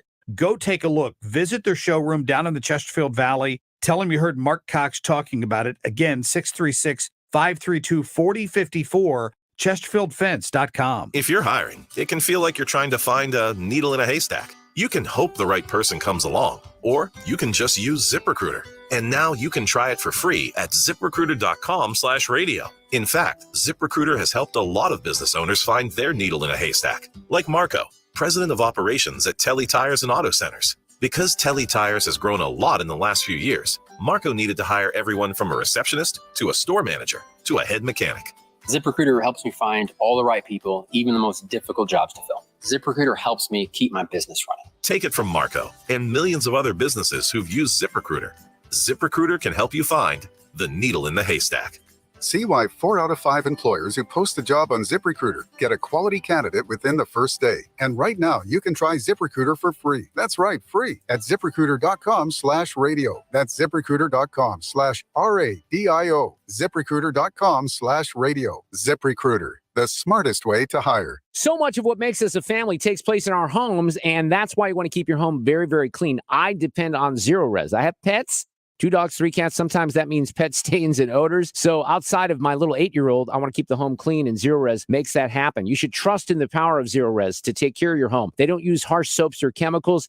ZR water is tough on stains and dirt while still safe for you and your family. So contact Zero Res today to clean your home, because a clean home is a healthy home. Check out the 4,600 plus raving customer reviews online with a 4.9 Google rating. Call 474-2020 to get 3 rooms of carpet cleaned, Zero Resified the right way, starting at $129, and take $75 off your air duct cleaning. Make sure you mention my name, Mark Reardon. Zero Res, spell it backward or forward, it spells the same. Refresh, restore, and protect your investment. Now's the best time to book Zero Res for your business or office cleaning to get you ready to provide for your employees and patrons for the summer of 2023. Zero Res. Check him out today at ZeroResSTL.com. I encourage all of you to download the Odyssey app, look up the Annie Frey Show. You can rewind to all of our best interviews and segments on there. The time is 1:27. This update is sponsored by Jerry Kelly Heating and Air Conditioning. It's time for a $98 AC tune-up.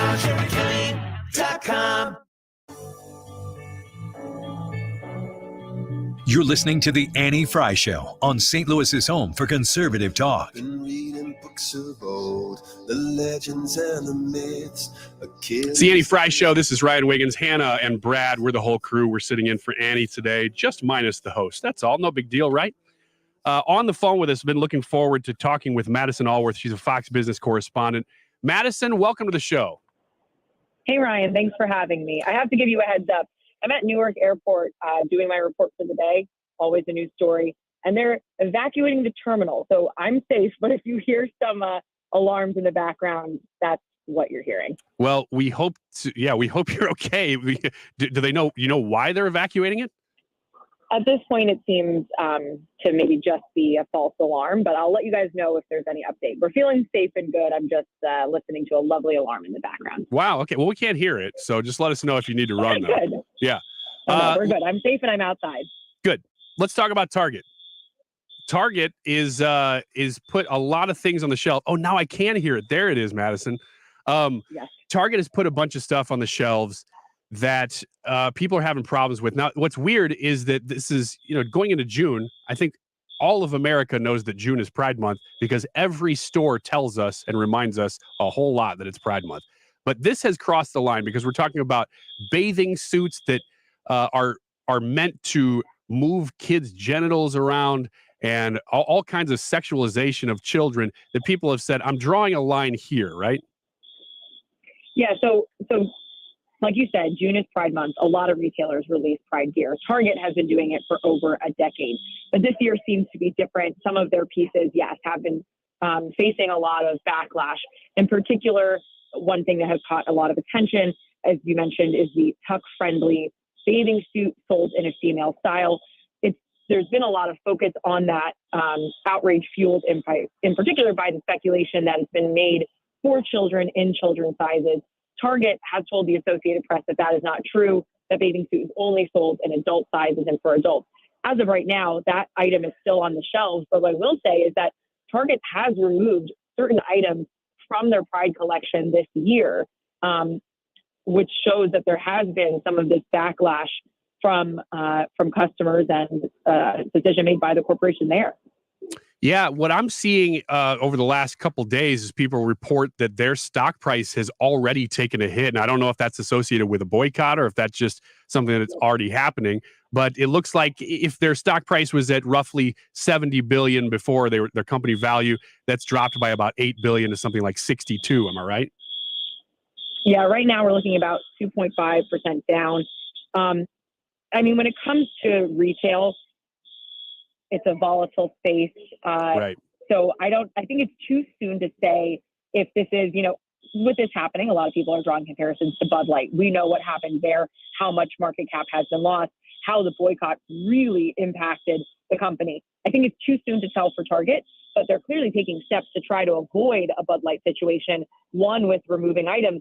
A huge other report coming out of Fox Digital exclusively is that Target made an emergency call to certain managers on Friday in some of their southern locations to move that Pride display from the front of the store to the back. And I just want to read you a quote from this this insider that spoke to Fox Digital. They said, quote, "We call our customers guests. There is outrage on their part. This year, it is just exponentially more than any other year. I think given the current situation with Bud Light, the company is terrified of a Bud Light situation." So we're still at the very early stages of this. But clearly the company aware, it seems, of the overall sentiment with this year's collection. Well, they seem to know what they're doing. I mean, their PR has been on this way, in a way that Bud Light hadn't. A statement that they released yesterday said, "Since introducing this year's collection, we've experienced threats impacting our team members' sense of safety and well-being while at work. Given these volatile circumstances, we're making adjustments to our plans including removing items that have been at the center of most significant confrontational behavior. Our focus is now on moving forward with our continuing commitment to the LGBTQIA plus community and standing with them as we celebrate Pride Month throughout the year. So they're not necessarily backing down from what they normally do, but they are saying, well, we are going to move some of these items, but it's because we're the victims. It's because somebody else is forcing us to do this. We don't really want to do this. Right. I think I'm glad that you read the full statement from them, because yes, on face value, it could seem like, oh, they're, customers are complaining and so they're adjusting, but definitely they're positioning it by saying that it's causing a threat to their employees. And that's the reason why they're removing certain items. Madison Alworth is with Fox Business. You're kind of cued into the business world, of course, more so than I would be. Is this something that corporations are talking about across the board now in light of Bud Light, that this has kind of changed the dynamic within the boardrooms when there might be a potential boycott about to happen? Right. I mean, well, I think you see with the speed with which they've reacted, even, you pointing out aptly that the statement from the company, everyone is aware of what happened with Bud Light, the amount of market cap that was lost, the amount of stock that was lost, the amount of businesses that, bars that buy Bud Light beer that had to offload all of this product, warehouses full of product. No one wants to be in that situation. So in any business, whether you're in business school or in the boardroom or a reporting business, you learn from past stories. And I think you have to imagine that a Target and other companies are learning from Bud Light and maybe now also from Target. We'll have to see how this plays out. I mean, we spoke to customers yesterday. The other side of business is the customer, right? You need to be thinking about the customer. Customers we spoke to, some were unaware of the controversy. Others were upset, but we were talking to them in the parking lot. So obviously they had just come out of the Target and they say it's just too convenient. It's the neighborhood grocery store for me, or it's where I go for my kids' clothes. Like, it's just too convenient. I'm not willing to give it up yet. So there might be also something to be said about the buy-in of certain brands. I'm not personally a beer drinker, but I love my wine. But, if of Malbec, if there's one brand that's on sale versus another, I don't have that much of an allegiance. I can switch between brands, and maybe the same could be said for a Bud Light, where you might just be as happy drinking another beer, especially if they've upset you. But when you're in a community and maybe Target is the easiest retailer to get to, one could imagine that the buy-in for that brand is stronger and that they have a stronger customer base. That being said, if a customer actually leaves them, you can imagine it'd be harder to get them back as well. Yeah, Madison, we've had that conversation on the show. Actually, we've said that Bud Light is just in a position where people have to make a decision about that brand pretty often. You go out to eat or you're at home. Yeah. You're making the decision pretty much daily or at least weekly. Whereas something like if you're buying a car, you're doing that once every several years, maybe. So are there brands that feel like, we can probably get away with that more than a Bud Light, or maybe even a Target could? Yeah. I mean, the car, I think, is a great example. Yeah. Like, you're going to make that choice once, but then, it's going to be a while before you make it again. I think Target, the loyalty hits there in a different way. It's not because of the infrequency of visits, but maybe the opposite, just the frequency and convenience. There are many Targets. There's Walmart. There's, your local grocery store in New Jersey. It's ShopRite, or in the South, it's Publix. But once you become like a Publix member, you're going to keep going to Publix. I think the same thing happens with Target. It's just a different business compared to an alcoholic beverage company like Anheuser-Busch. But still, with any of these businesses, when you look at these companies, loyalty is important. And once you lose it, it's difficult to gain it back. So maybe Target will have a harder time losing customers, but everyone has a hard time adding back customers once they leave. And so they definitely want to avoid, I would imagine, that situation. Madison Alworth is a Fox Business correspondent talking to us from New York. With Bud Light in particular, they've already seen the drop. It's no longer speculation that there's a boycott. There is a boycott, and it seems to be working. If the goal is to reduce their market share. With Bud Light, a brand that everybody knows, are they going to come back from this? I mean, what's the way forward? Are people predicting, this is temporary, or is this permanent? Yeah, I mean, I'm sure the company hopes it's temporary. I don't know. The company has tried to reverse course. They released certain commercials afterward to try to win back that base. But I think it's yet to be seen if the damage is permanent or if they can stage a comeback, at least with the customers that they lost. Certainly. Well, Madison, we will let you go and try to be safe in case something weird's happening there at the airport. Thanks for your time today.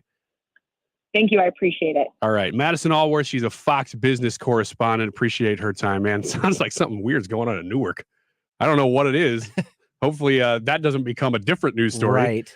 But if it does, I guess you'll hear about it here first. We'll keep an eye on it. So today's poll is along those same lines of what we were just talking about. We haven't really talked about it ourselves in the room. Are you boycotting Target? Yes, no, or I didn't shop there anyway. Brad? I am in that third group. I haven't shopped there in a long, long time. So nothing changes? Nothing has changed for me.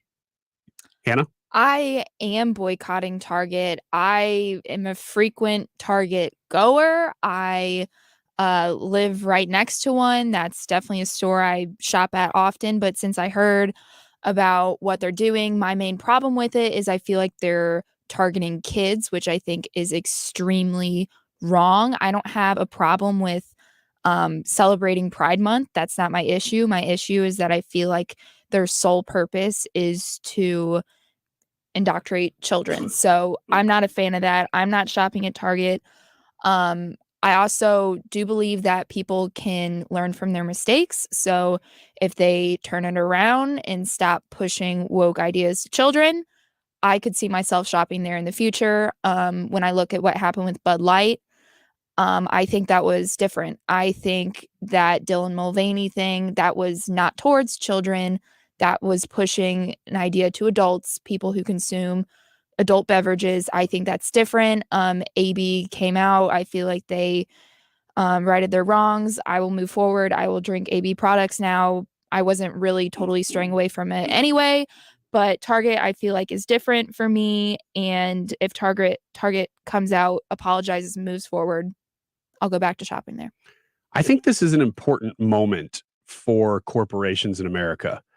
Especially on the verge of Pride Month, because basically every corporation just kind of openly embraces that. Mm-hmm. This might be a different year. And it's weird because it's not as if we know exactly. If you're sitting in a corporate boardroom, you can't say, well, here's exactly what the boycott was. Because as we talked about on this show, what is an organized boycott anymore? There really is no giant organization that can come down and say, we decree that all fill in the blank conservatives, whoever, should not buy this, and then everybody just does it. That doesn't happen. It's all grassroots kind of people talking to each other about it. People saying I'm done. It's just people saying I'm done. Yeah. It's in every aspect of your life. It's in your face and everywhere you go. And people are like, I'm tired of it. You know, it's people pushing an ideology. Like, well, the thing about it is the question is like, why does it matter what I do with my life to you? And then it's like, it doesn't. But then why are you putting it in my face? Why are you putting it on my Oreos? Right. You know, like it's everywhere. You do you, but leave my Oreos out of it. Yeah, there is no you do you. No. And that's kind of what I'm saying is that I think we're in kind of a moment right now that if you start to see a change in Target's stock price, which you may have already, but Madison just said it's the very beginnings. We don't really know whether this has been a change because of a boycott or if it's just normal ups and downs. It does happen. But it does look like it. If you look at the graph, there's a little tick down at the end of that thing there that may be the beginning of them feeling something and they're responding to it.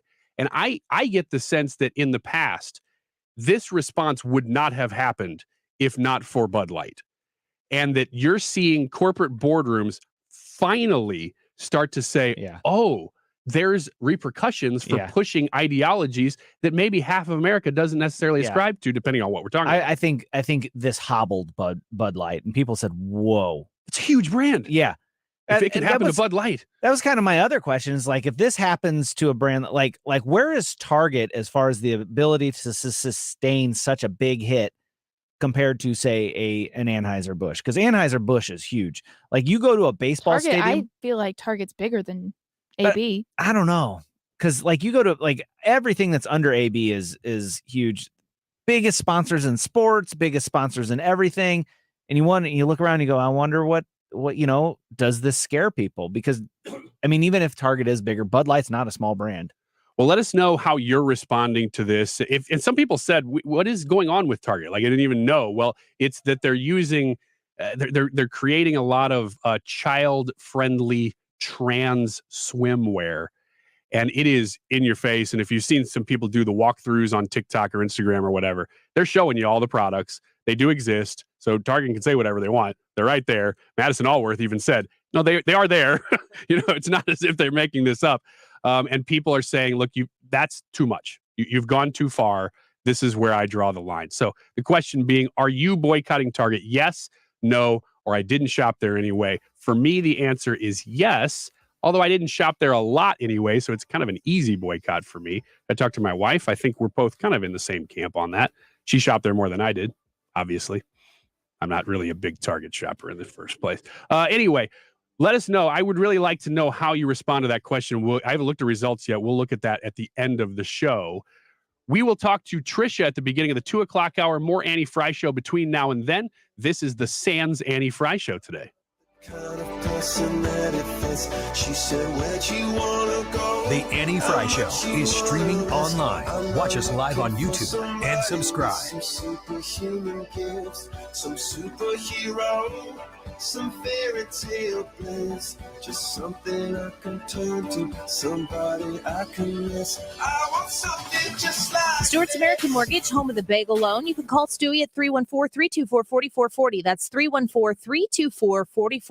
My friend Stewie is there to walk you through the process, and maybe even almost run you through the process because he's capable of closing so quickly if that's what you're looking for. On getting a bagel loan, you're looking to buy a house. You want to be the most competitive buyer that submits a very aggressive offer. You want to save money while you do it too. Well, how do you make all of these things reconcile at the end of the day? Well, you partner with my friend Stewie. Stewart's American Mortgage is where you get the bagel loan. When you use the bagel loan to get your mortgage, you're going to pay zero in fees. That's why he calls it a bagel loan, because a bagel looks like a zero. You're going to pay zero in fees that other lenders out there will charge you for. This can save you thousands of dollars going through this process. If you're looking to refinance as well, maybe do a cash out refinance, Stewie can walk you through this process so that you can get rid of some of that high interest credit card debt that's plaguing you right now with the equity in your home. Call or text 314-324-4440. Google the bagel loan, NMLS number 226715. Want immediate cash for your home or see what your home is really worth in today's market? Find out for free from the local experts, my friends Mark and Neil Gelman of eXp Realty. Check out thegelmanteam.com today. That's thegelmanteam.com. The air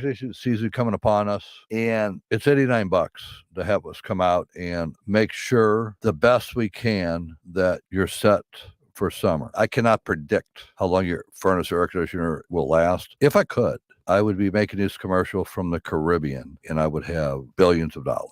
So I can't do that. But what I can do is we can make sure your system is clean, your filter's changed, it's in the best working order. If there's a part that might be failing, we can let you know that and give you a price on that. We will not come in at $89 and try to sell you a brand new system. I do promise you that. So call me. It's really one easy number, and it is one number just for Missouri and Illinois. There's only one Bart Inman, and that is the number 314-293-2600. Again, Bart Inman, Bart with a B, Inman with an I, 314-293-2600, or bartinman.com. Stop everything you're doing right now and ask yourself, are you currently receiving steady paychecks? What about when you're retired? Will you receive a monthly check to cover your expenses and also have some fun? Marvin Mitchell and the team at Compass Retirement Solutions calls this mailbox money. It's a monthly check you'll receive throughout retirement. They don't want you to worry about if the money will show up or how much money you'll receive. The only thing they want you to think about is how to spend it when it arrives. Find out how to get enough money in your mailbox every month when you're retired. Call Marvin Mitchell and the Compass Retirement Solutions team at 314-373-1598 to start working on a plan that can help you create the monthly income you'll need in retirement. Call 314-373-1598 right now and schedule a visit with Compass Retirement Solutions. 314-373-1598. Firm offers insurance services, investments, and services offered through Compass Retirement Group, a registered investment advisory in Missouri and Illinois. You're listening to the Annie Frey Show live from the Air Comfort Service Heating, Cooling, and Insulation Studio. Save up to $7,500 on a new hybrid HVAC system and save an additional 20% when bundled with attic insulation. This is a limited time offer. For details and a free estimate, visit aircomfortservice.com.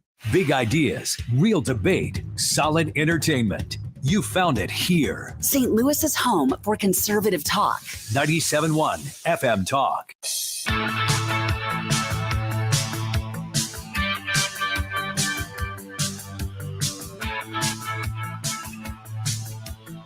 This is the Annie Frey Show. Find the podcast, on-demand audio, and more at 971talk.com/Annie.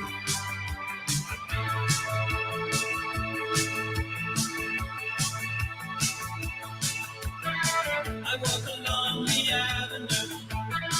I never thought I'd meet a girl like you. We got my mic on. I just want to keep listening to the song. Can you feel yourself going up through the it's turns? great. I can feel it like in my backbone right now. I've got goosebumps.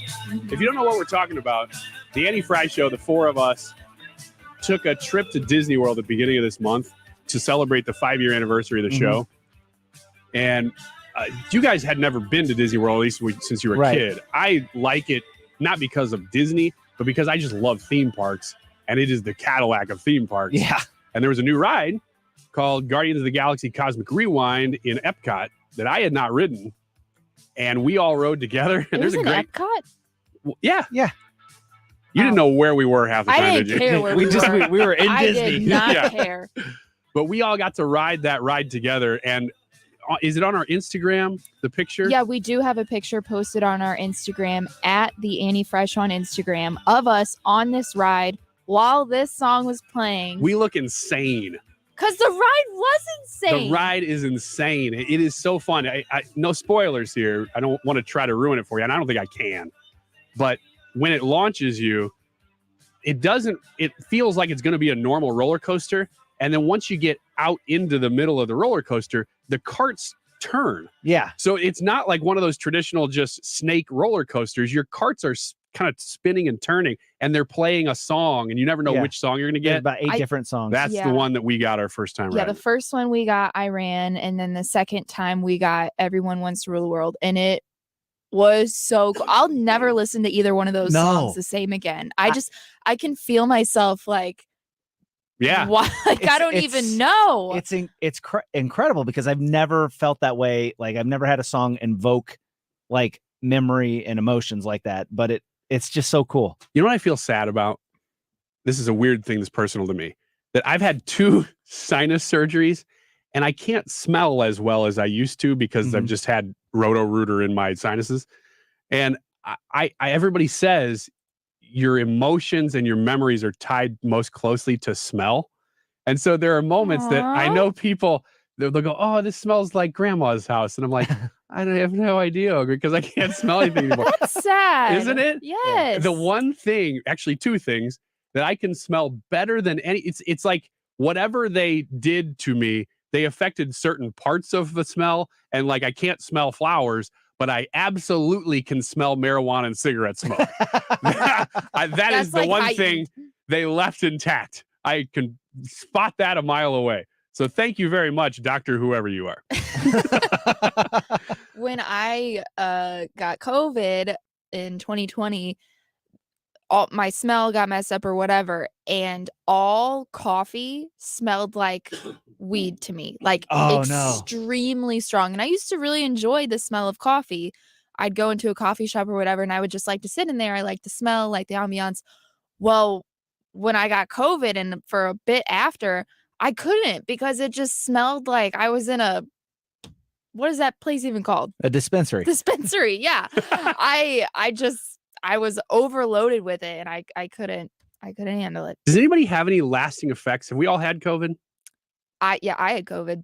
Yeah. I did. I've had it twice, but I never had any of the lasting stuff from it. Or maybe I did and I don't know because I couldn't smell anyway. The only lasting effect I have is sometimes like my smell isn't as good. Like I used to have the best sense of smell, and there are times you were known for it.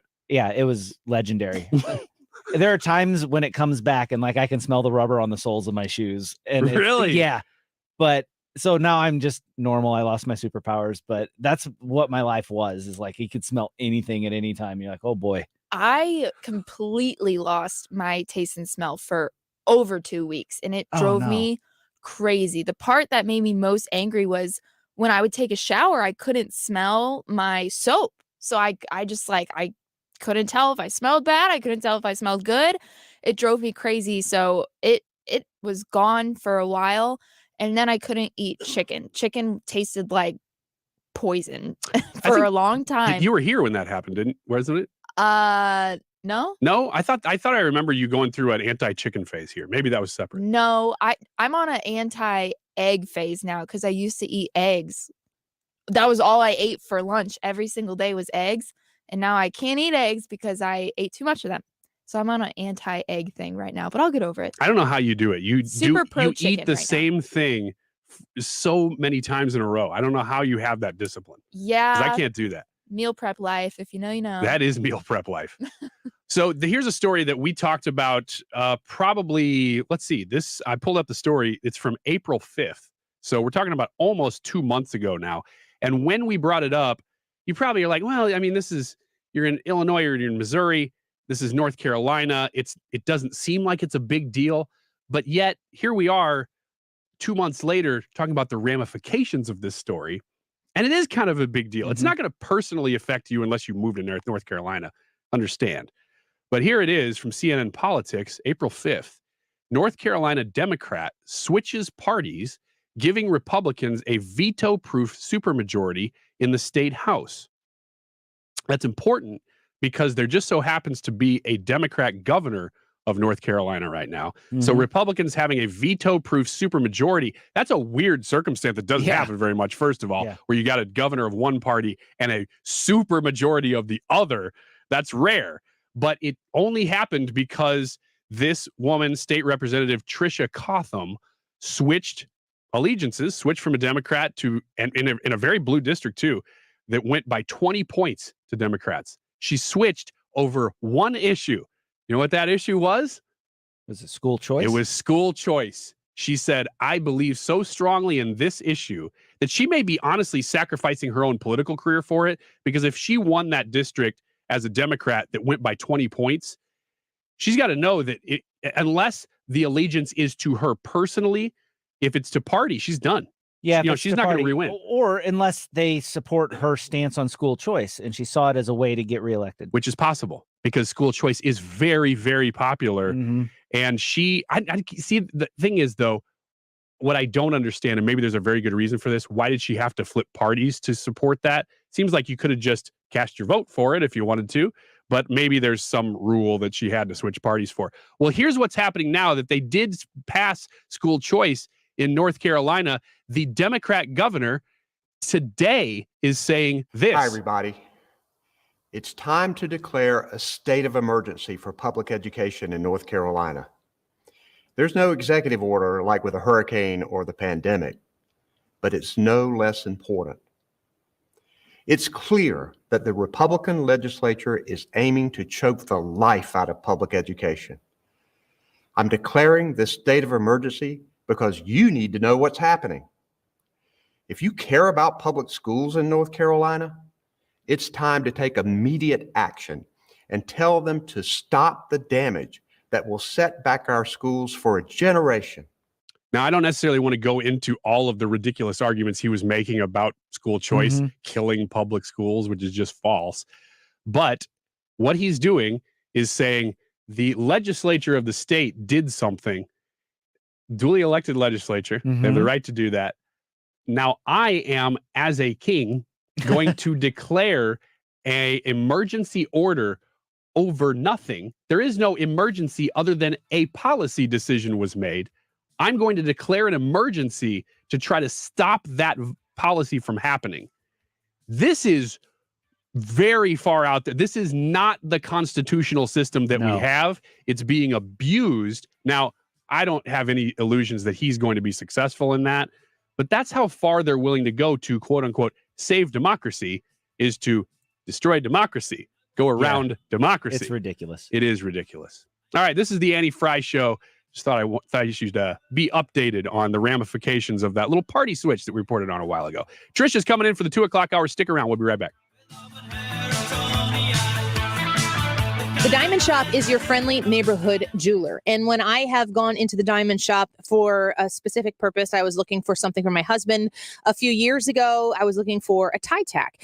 And I think he had lost his other one. And he was just looking for something that he could use as a teacher. He was wearing ties every day. And when I went in there, they said, you know what? People are using tie restraints now instead of tie tacks. That way you don't have to poke a hole in your silk ties. And so they showed me some that they had, and then they showed me some that they could make. And I ended up getting a customized tie chain for my husband, made by the amazing people at the Diamond Shop, that I could present to him, and he was incredibly happy to have it. He uses it still to this day, and it's just a positive story of me walking in, not really knowing what I was talking about, because guess what? I don't wear ties, and I didn't realize tie tacks were a thing of the past. And they walked me through the process. They educated me, and they got me to a place where I had something that my husband truly loves. If you're interested in a jewelry purchase, check them out in Clayton or online at thediamondshop.net. They came from every corner of the country, from small towns and big cities. But they all shared one thing in common. They belonged to a family called Marines, a tough and determined few dedicated to protecting everything we hold sacred. And still, they come. Celebrate the history of those proud few who have earned the title Marine. Mark Cox here from my friends at myemailservice.com. If you own a small company of 100 employees, you might save close to $10,000 a year by using their private email service. You get unmatched security. It keeps your confidential information protected and secure. And if you need support, they have fast local response for any issues you may come across. Check them out right now at myemailservice.com or give them a call at 314-216-2040. To have a roof over your head, a nice roof over your head, is very important. That's Rick talking about his experience with Rhino Shield ceramic coating. We got Rhino Shield 18 years ago, and they're very cooperative on getting us the right paint. They're in and out and done in no time. Once it was finished, looked great. We were very happy with it. The main reason Rick called Rhino Shield is because it's backed by a 25-year transferable warranty. We've watched a lot of people get their house painted 3 or 4 times, and we haven't had to do any of it. I don't know about you guys, but I don't want to have to paint it every 5-7 years. Take a tip from Rick and put down the paintbrush and call Rhino Shield for your free evaluation. 877-25-RHINO. 877-25-RHINO. Or visit 877-25rhino.com. We got Rhino Shield 18 years ago. Financially makes sense, especially if it's going to last like this did. Still looks great. Call now. 877-25-RHINO or 877-25rhino.com. Don't paint, don't Rhino, go Rhino Shield. Never paint your house again. Rhino Shield. KFTK FM Florissant. From the Under Law Injury Lawyers, GetJim.com studio. 97.1 FM Talk. Always live on the free Odyssey app.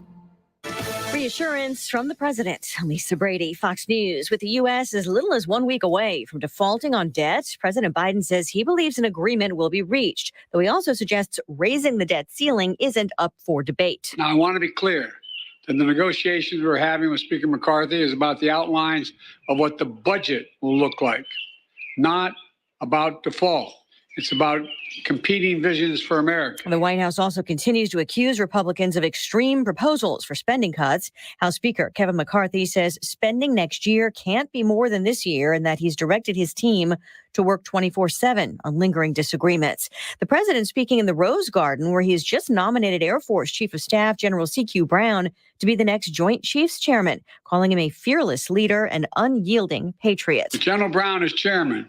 I know I'll be able to rely on his advice as a military strategist and as a leader of military innovation, dedicated to keeping our armed forces the best in the world. Brown is an F-16 pilot who oversaw the air campaign against ISIS in the Middle East, commanded Air Force operations in the Indo-Pacific, and comes from a military family. So he's going to be a great symbol for recruitment, particularly in the Black community. They're going to see somebody who looks like them, and that's going to help with recruiting. And I think it's ironic that he's coming in as an F-16 pilot on the same week that we learned that the U.S. is going to provide F-16 training to Ukrainian pilots. Fox's Jennifer Griffin at the Pentagon. The general is also known for posting a message about overcoming racism in the military and wanting to be a uniter after the killing of George Floyd in Minneapolis 3 years ago today. The longest sentence yet over the Capitol riot. Oath Keepers leader Stuart Rhodes gets 18 years in prison for seditious conspiracy, a conviction he plans to appeal. America is listening to Fox News. Did you know you can get your prescriptions for less at your local pharmacy? You can with GoodRx. It's the free app that can save you money on your medications. Just search for your prescription, choose the pharmacy and the price that works best for you, and then show your GoodRx coupon to your pharmacist at the drop-off counter. GoodRx works at over 70,000 pharmacies, including Walmart, Rite Aid, and Walgreens, and it works whether you have insurance or not.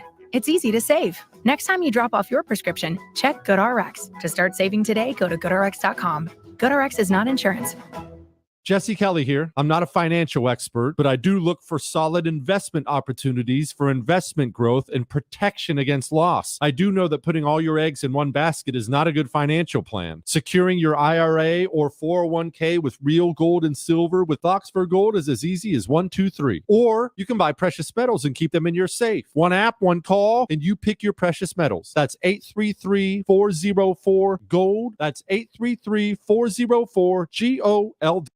Air Comfort Service, heating, cooling, and insulation. Weather. Just have to love the weather this afternoon. Sunny skies, cooler, low humidity, 79 for the high. That's about 10 degrees cooler than yesterday. Tonight, clear skies, 70s for evening plans. Kind of chilly overnight, 50. Friday, sunny and nice, 79. Saturday, sunny, 82. Sunday, partly sunny, maybe a spot shower, but really tough to find, and 82 degrees. This is 97.1 FM Talk Chief Meteorologist Dave Murray.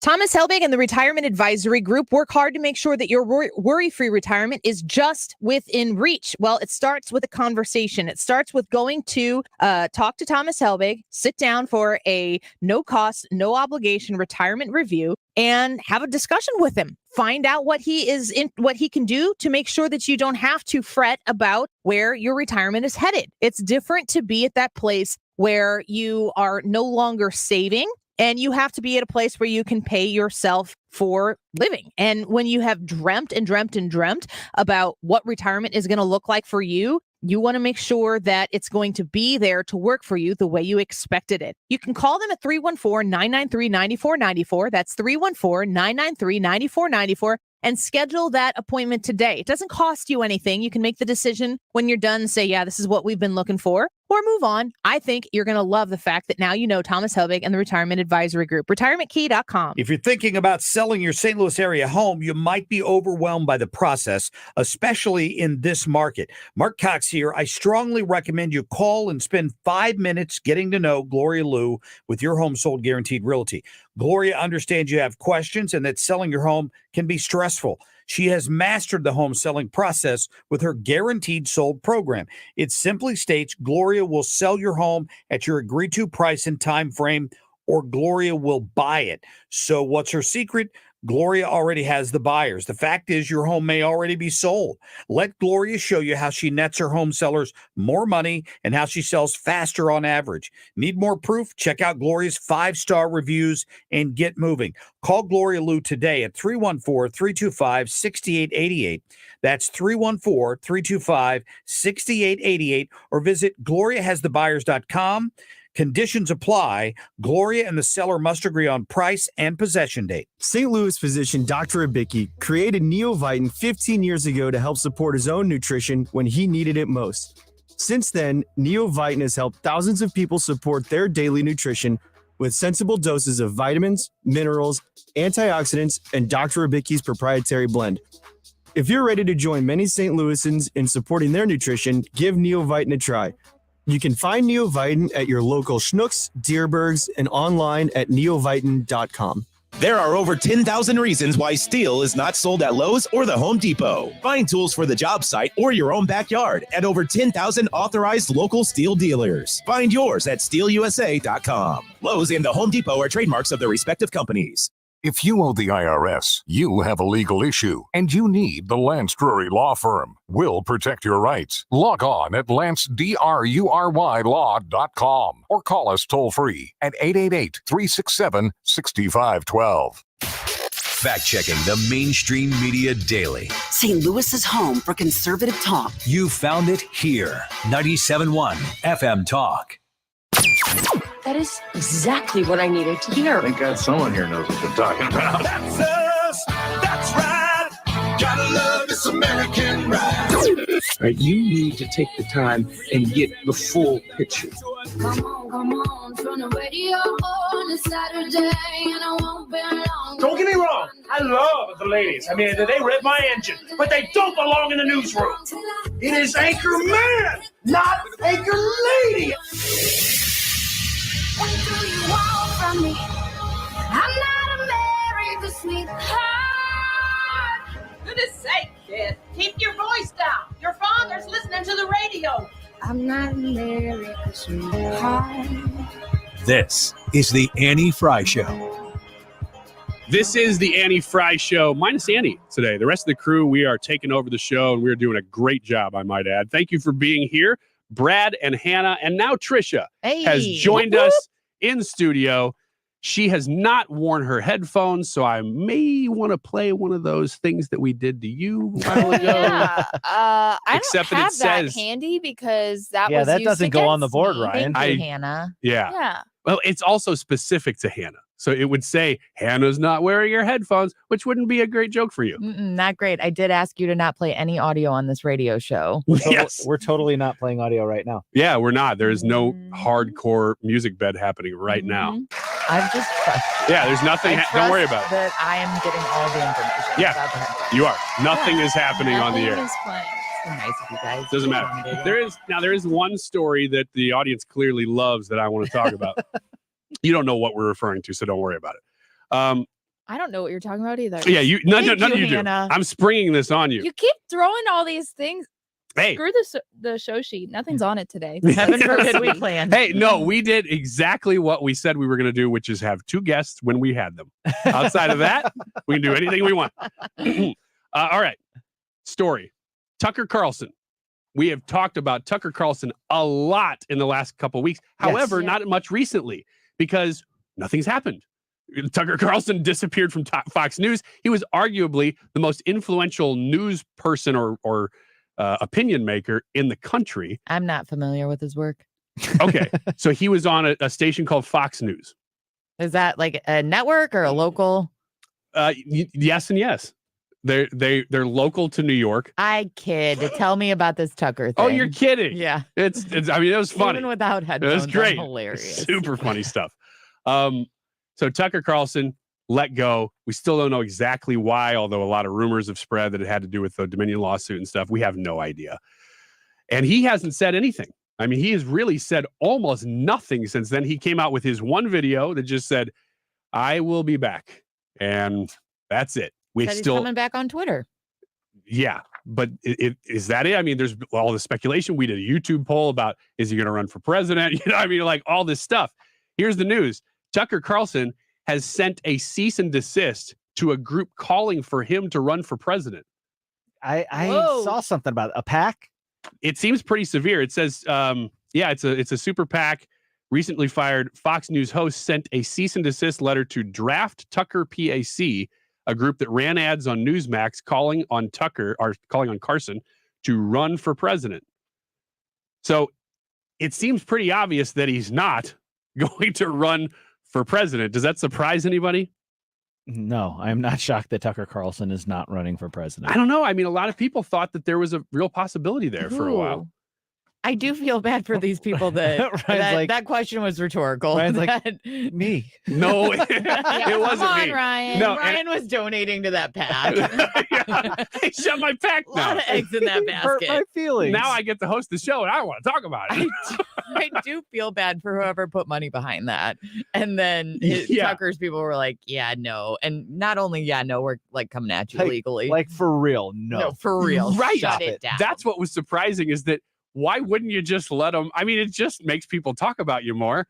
He must be really serious about not running for president to send a cease and desist about it. Unless he has aspirations to do this at some point and he doesn't want this tied to anything he's doing. Ooh. Maybe he has a plan and this could potentially interfere with it in the future. I really thought and still do that he's going to, well, he already he's going to run for president. Yeah, we That know. he's gonna He run made for- this. He did the whole thing. No, I did not. I never thought that.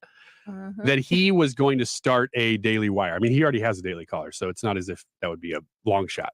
And try to create a, I don't know, A parallel, another Yeah. another option for people looking to subscribe to things like Daily Wire does. I mean, Daily Wire makes a lot of money doing what they do. It's super interesting though, because you mentioned Daily Wire. Daily Wire is moving a lot of their shows or all of their shows over to Twitter now. They're in a spat with YouTube, and so they're not going to put their shows on YouTube anymore. They're going to put them on Twitter. Separate question now based on that though, is YouTube going to kill itself? I mean, they're very heavy with censorship, but are they just too big to fail? What? No, I don't think that they rely that heavily on political shows. So like YouTube's money isn't coming from those shows. It's coming from like other types of podcasts, other types of content, stuff like that. So I think they're going to be fine as far as that goes, but I don't know if they will be the destination. They'll just, they'll be another destination for whatever. Because online right now, YouTube has been the destination for online videos. Well, speaking of Twitter, we must end the culture of losing that has infected the Republican Party in recent years. The tired dogmas of the past are inadequate for a vibrant future. We must look forward, not backwards. We need the courage to lead, and we must have the strength to win. And to voters who are participating in this primary process, my pledge to you is this. If you nominate me, you can set your clock to January 20th, 2025 at high noon, because on the west side of the U.S. Capitol, I will be taking the oath of office as the 47th president of the United States. No excuses. I will get the job done. Tricia, Ron DeSantis is clearly running on winnability. Do you think that's a good move for him? Do you think that switches anybody's vote from Trump to DeSantis? I think anybody who's going to switch their vote has already switched their vote. I think this was like a very long lead up to an announcement. And I think he had already amassed quite a following at that point. So to answer your question, I don't think it really makes much of a difference. Either your team DeSantis or your team Trump. Brad, is that what he leads with on is that a good move? Is if that's his campaign pitch? Yeah. I don't think electability should be his campaign pitch. I think it should be, resume should be his campaign pitch. But which it has been. It really, and we talked every about time he speaks. And we talked about that in the first thing. Every criticism he leveled, he's like, well, this is a problem. Here's how I solved it in Florida, or here's what I'm doing to solve it in Florida. So it's very much a scoreboard resume kind of thing. It's like he stayed governor long enough to amass that resume, to be able to respond with that answer on all the hot button issues. It was smart. You want to respond on that before I go? Nope. Great. I agree with Brad. I don't. I think that running on electability is his number one strength, because everybody after now, it wasn't even 2020 that did it to me. It was 2022. That when I looked at the midterms, I thought, there might be a problem here. Now, Republicans took back the House, but they were supposed to be a red wave, if we recall, and there wasn't. They didn't take back the Senate, which they could have. They lost seats in the Senate. They lost seats in the Senate, exactly. And we've gone over this territory a bunch. I don't necessarily want to go over it, but it's one of the sticking points for me with supporting Donald Trump, which I do, that he might have a harder time getting to the White House through Joe Biden than DeSantis would. Now, that is a gut feeling. I don't really have any hard data that's going to support that because the data is all over the place. If you want to find data on that, you go look at every corner's got different interpretations of data and different data. And so there's really no consensus except among the political class who says, yes, we feel that Ron DeSantis is the way forward because he's more electable. That is an argument that does resonate with me. I don't know that. Yes, to your point, Ryan, I agree with you that his electability gives him an edge over Trump in the minds of a lot of conservatives that think apples for apples, they're pretty close on these things. Sure. I don't think that completely negates Brad's point about the resume. I think both things are true, making him a stronger candidate ultimately. Oh, yeah. I mean, highlighting his own policy wins has to be a part of it. It's just that after listening to the speech last night or going back over it, because I didn't listen live, everything he was saying, I agreed with. I didn't have any problem with anything he was saying. Although, honestly, Tim Scott, Nikki Haley, whenever they say, Mike Pence, they say stuff right now that I go, well, yeah, that sounds great. You know, I mean, I have really deep problems with any of the policy positions these people are taking. But I wonder if the way that Trump speaks, he's an entertainer by nature. DeSantis is not. The stuff he says, it breaks through in a way that I don't know that DeSantis is doing or can do. Does that hurt him? Well, here's the thing. Whenever I'm listening to, Joe Biden's pitch is this, and this is from his campaign. Don't compare me to the almighty, compare me to the alternative. I mean, Hillary Clinton just said it the other day, and she requoted that. Joe Biden's pitch is, hey, things are bad, but I'm not Donald Trump. I'm not Trump. Yeah. You know, electability is going to matter. Yeah. And as for whatever strengths you think Donald Trump has, if he can't get past the electorate to get into office, those strengths are moot and useless. They don't help anybody. Here's one thing I really like that DeSantis did last night that Trump is not doing, by the way. Trump is not talking a whole lot, even at rallies, if you watch them, he's not talking a whole lot about Biden directly. It's not that he's not saying anything, but he is focusing his ire right now on his immediate enemies, which is the other Republican candidates. Now part of you have to do that. That's part of the game. You got to do it. But DeSantis has not taken that bait. And I think he's very smart for doing that. And here's a clip of him talking about the real enemy, if you want to put it that way, last night. President, well, he lacks vigor, flounders in the face of our nation's challenges, and he takes his cues from the woke mob. I don't think it has to be this way. American decline is not inevitable. It is a choice. And we should choose a new direction, a path that will lead to American revitalization. By the way, those glitches are Twitter's, not ours. Twitter had some problems last night. But I think that's one of the biggest reasons that he has supporters that are saying he's the guy is because he does seem to keep his eye on the ball better than Trump.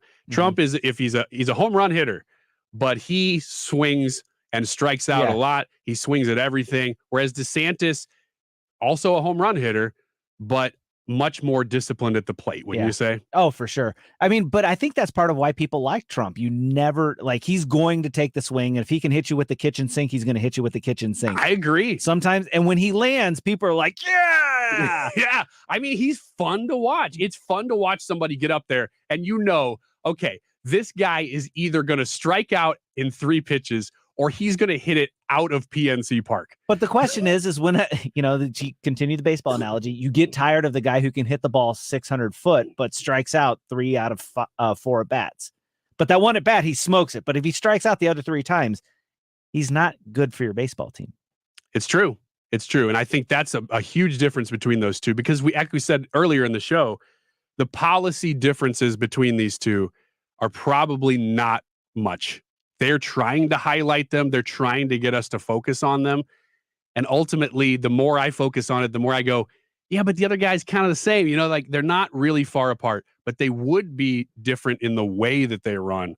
And that really is the deciding factor right now. It seems like that's what's deciding whether you're in the Trump or the DeSantis camp. Yeah, and it's a known quantity versus a somewhat unknown quantity. with Donald Trump, you know what you're going to get, you know, and like I said, some people love that and they want more of it. But with Ron DeSantis, and you're looking, this is to the electability thing, you're looking toward the primary, toward the general, and you're going, could he win? Because people don't necessarily know what they're getting with him. I think it's really weird that Tricia walked in here wearing a Hillary 2024 shirt. Because to me, it's almost like read the room a little bit, you know? And plus, she produces for the Mark Cox Morning Show still. And I don't think that Mark Cox is really on that train. So I just don't know what you're trying to accomplish today. Balance. One word.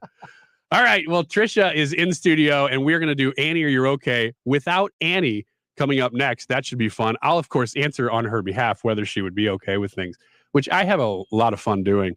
Stick around. That's next on the Annie Frey Show.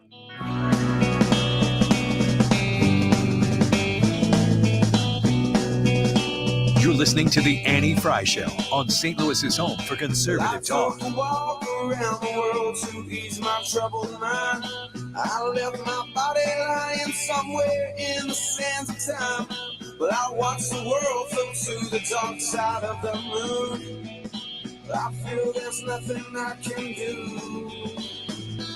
Yeah. This is a message for all St. Louis Metro homeowners. If you want to sell your house, but only the thought of it gives you a headache, Chris Buys Homes in St. Louis has great news for you. Chris Buys Homes in St. Louis can help you avoid any headache and will buy your house for cash in as-is condition, and you won't even have to do any repairs, cleaning, or paying any fees. Just call 314-782-8000 for a fast and easy solution and sell your house today. Chris buys all kinds of houses, inherited houses, vacant houses, fixer-uppers, and also beautiful houses. All you need to do is call Chris Buys Homes in St. Louis at 314-782-8000 and let Chris take care of everything for you. Call Chris Buys Homes in St. Louis, 314-782-8000 and get the peace of mind you deserve. Cardinals baseball is in full swing. Right center field, a grand slam for Nolan Gorman. With the free Odyssey app, local fans can listen live all summer long, whether you're at the grill or at the pool. And it's a goner! An opposite field home run for Wilson Contreras. Cardinals baseball. Cardinals announcers. Streaming live on the free Odyssey app. AUDACY. Get in the game and download it today. Ad paid for by Abadian and Totalian. COVID-19 was tough on businesses. If you experienced a negative impact to your business during the pandemic and have at least 5 W-2 employees, then you need to pay attention. There are some new powerful incentives that have been created specifically for businesses impacted by COVID-19. One such program is the Employee Retention Credit. Its tax incentive could bring you some serious cash back to your business. Even if you received a PPP loan in 2020 or 2021, you were still permitted to receive this credit. There are many ways to be eligible, and taking advantage of this tax credit doesn't need to be complicated. We made it easy for you by doing the legwork to maximize the amount of your refund due. Call us today at 800-874-1654 and we'll set your business up to take full advantage of the Employee Retention Tax Credit. That's 800-874-1654. Again, 800-874-1654. We'll get the ball rolling on getting you and your business some much-needed relief, but time is limited to file a claim. So call 800-874-1654. Hi, this is Thomas Helbig with the Retirement Advisory Group. Hi, I'm Bob Kershaw, Tom's nephew. As a family business, we are committed to protecting your retirement, whether you're nearing retirement or already retired. What if it were possible to protect you from market downturns without having to make an emotional decision to buy or sell? What if you could take advantage of a strategy that would automatically take you out of harm's way during the bad years and position you for the growth opportunity during the good years? The secret is in linking safely to the market without putting your principal at risk. By linking to the market instead of owning the market, you can participate safely on autopilot and lock in your gains without creating a taxable event. Go online at retirementkey.com for a no-obligation retirement review. Learn the strategies that have helped our clients retire with confidence for the past 36 years. And just for coming in, you'll get a copy of our latest edition book, Your Key to a Worry-Free Retirement. So go online at retirementkey.com. That's retirementkey.com. Are you boycotting Target? Let us know on the Annie Frey Show YouTube poll. The time is 2:25. This update is sponsored by Jerry Kelly Heating and Air Conditioning. It's time for a $98 AC tune-up. Want to listen to 97.1 outside the listening area? There's an app for that. Download the Odyssey app, and one tap will turn the station on. The Odyssey app for 97.1 FM Talk.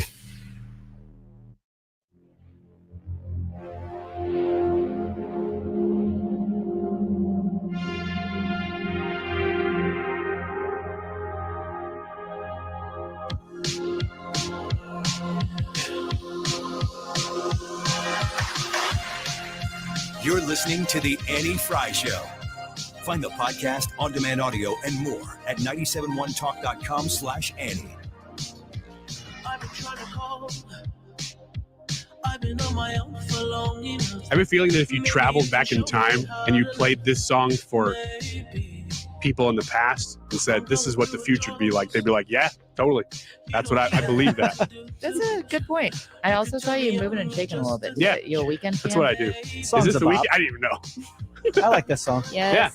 Yeah. I almost wish that it's just like the song, Y'all Ready for This?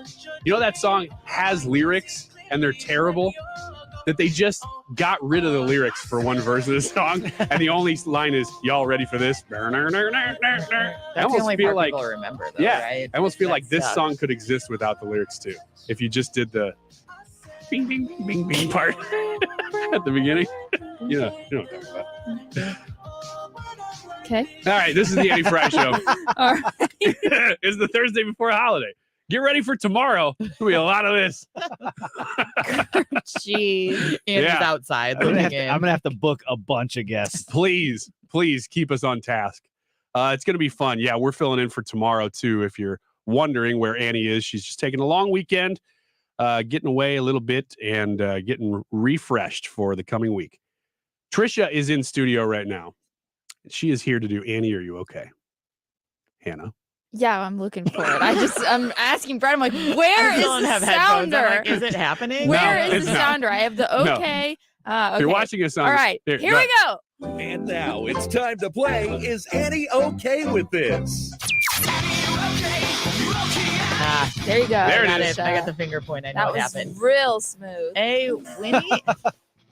Hey, she's making fun of me for not staying on task. Here's the I thing. know. I was on task. I was looking. I knew the segment was coming. I was looking for it. It's just not on my screen. Sure, you did a great job. I'm used to Todd. Okay? Yeah, she does Todd the drummer. I take care of Annie. Are You Okay?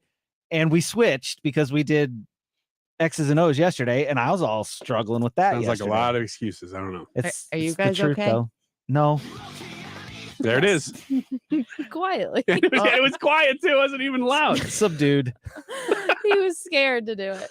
You have the floor. You okay, Annie? Okay, go Every time. Go. All right, this is kind of a bummer story. A Winnie the Pooh book is being used to teach Texas kids to run, hide, fight in school shootings. Oh.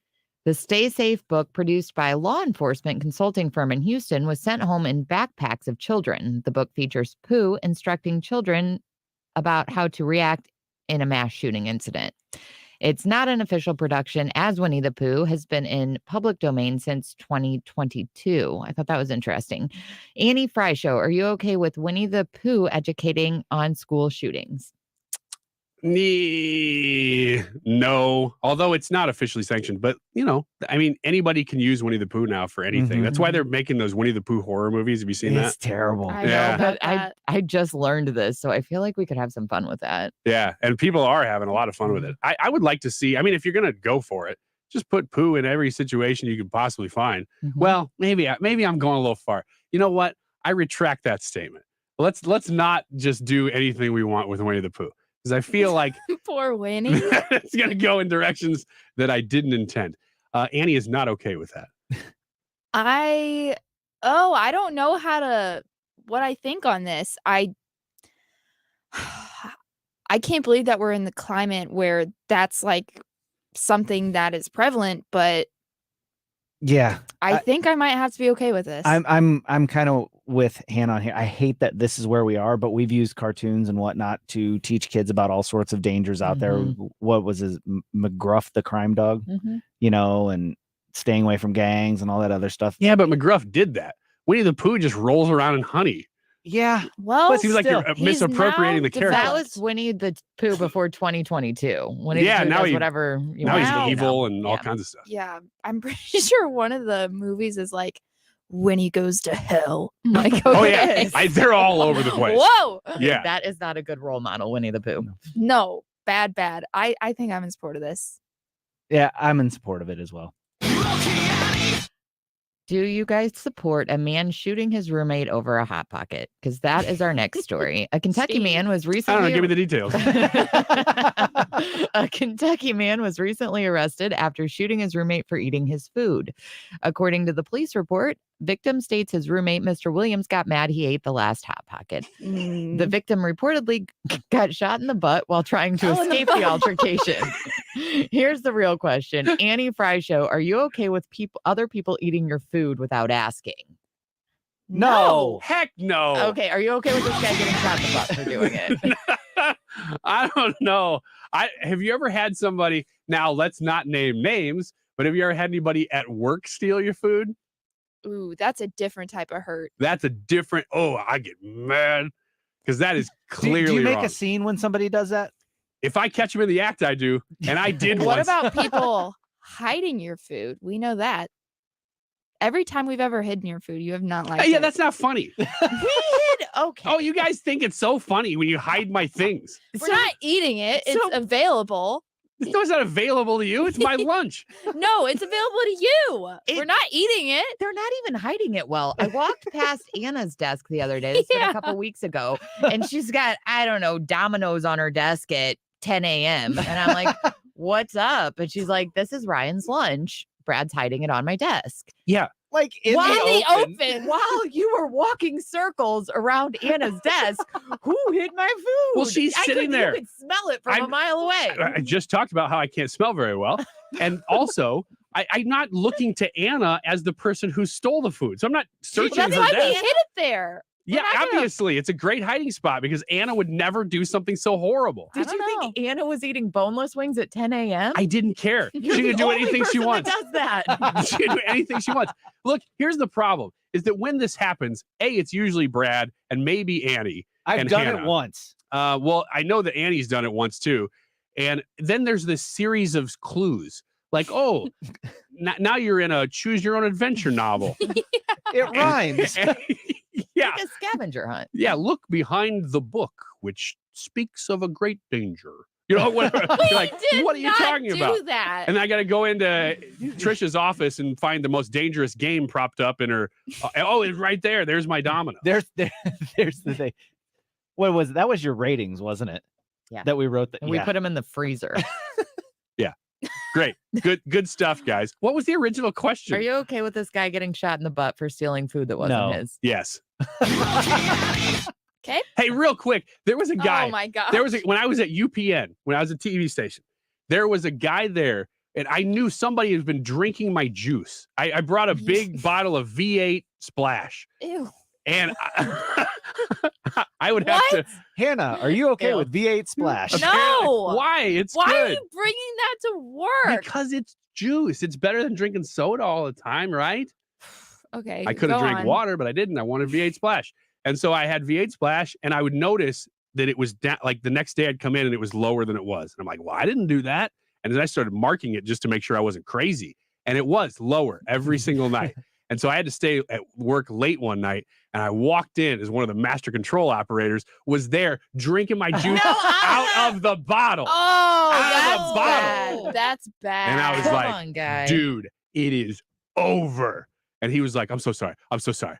I'm so sorry. I don't believe this story. Yeah, it's you know true. what? It started off normal, but then I don't believe where it's going. And he is not okay with that. So, Netflix is starting to crack. I'm air quoting that because they do this every 3 to 6 months. Starting to crack down on passwords. Netflix sent out an email. They've been starting for about 2 years. A very long time ago.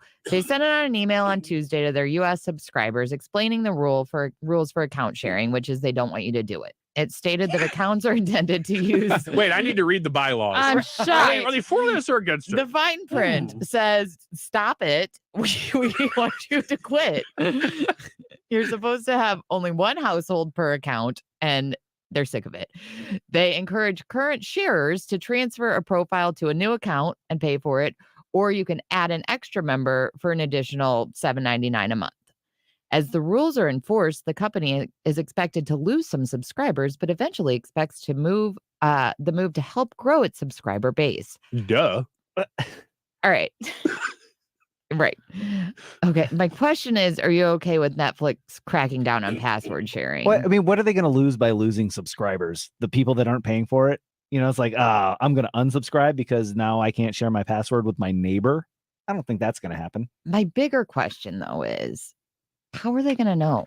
Is it different than when they cracked down last time and we still kept sharing our passwords? Yeah, I don't know. I'm not okay with I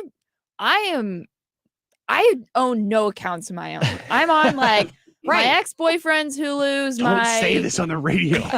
Everybody knows if you give your password to someone, they just have it. And I don't think you have to log out either. Not me. When I break up with somebody, I change all my passwords. Do you? Yeah. How long have you been married? Often break up with I haven't had to change. As I was like, do you? Haven't had to change any passwords. My friend's mom's Amazon, it doesn't matter.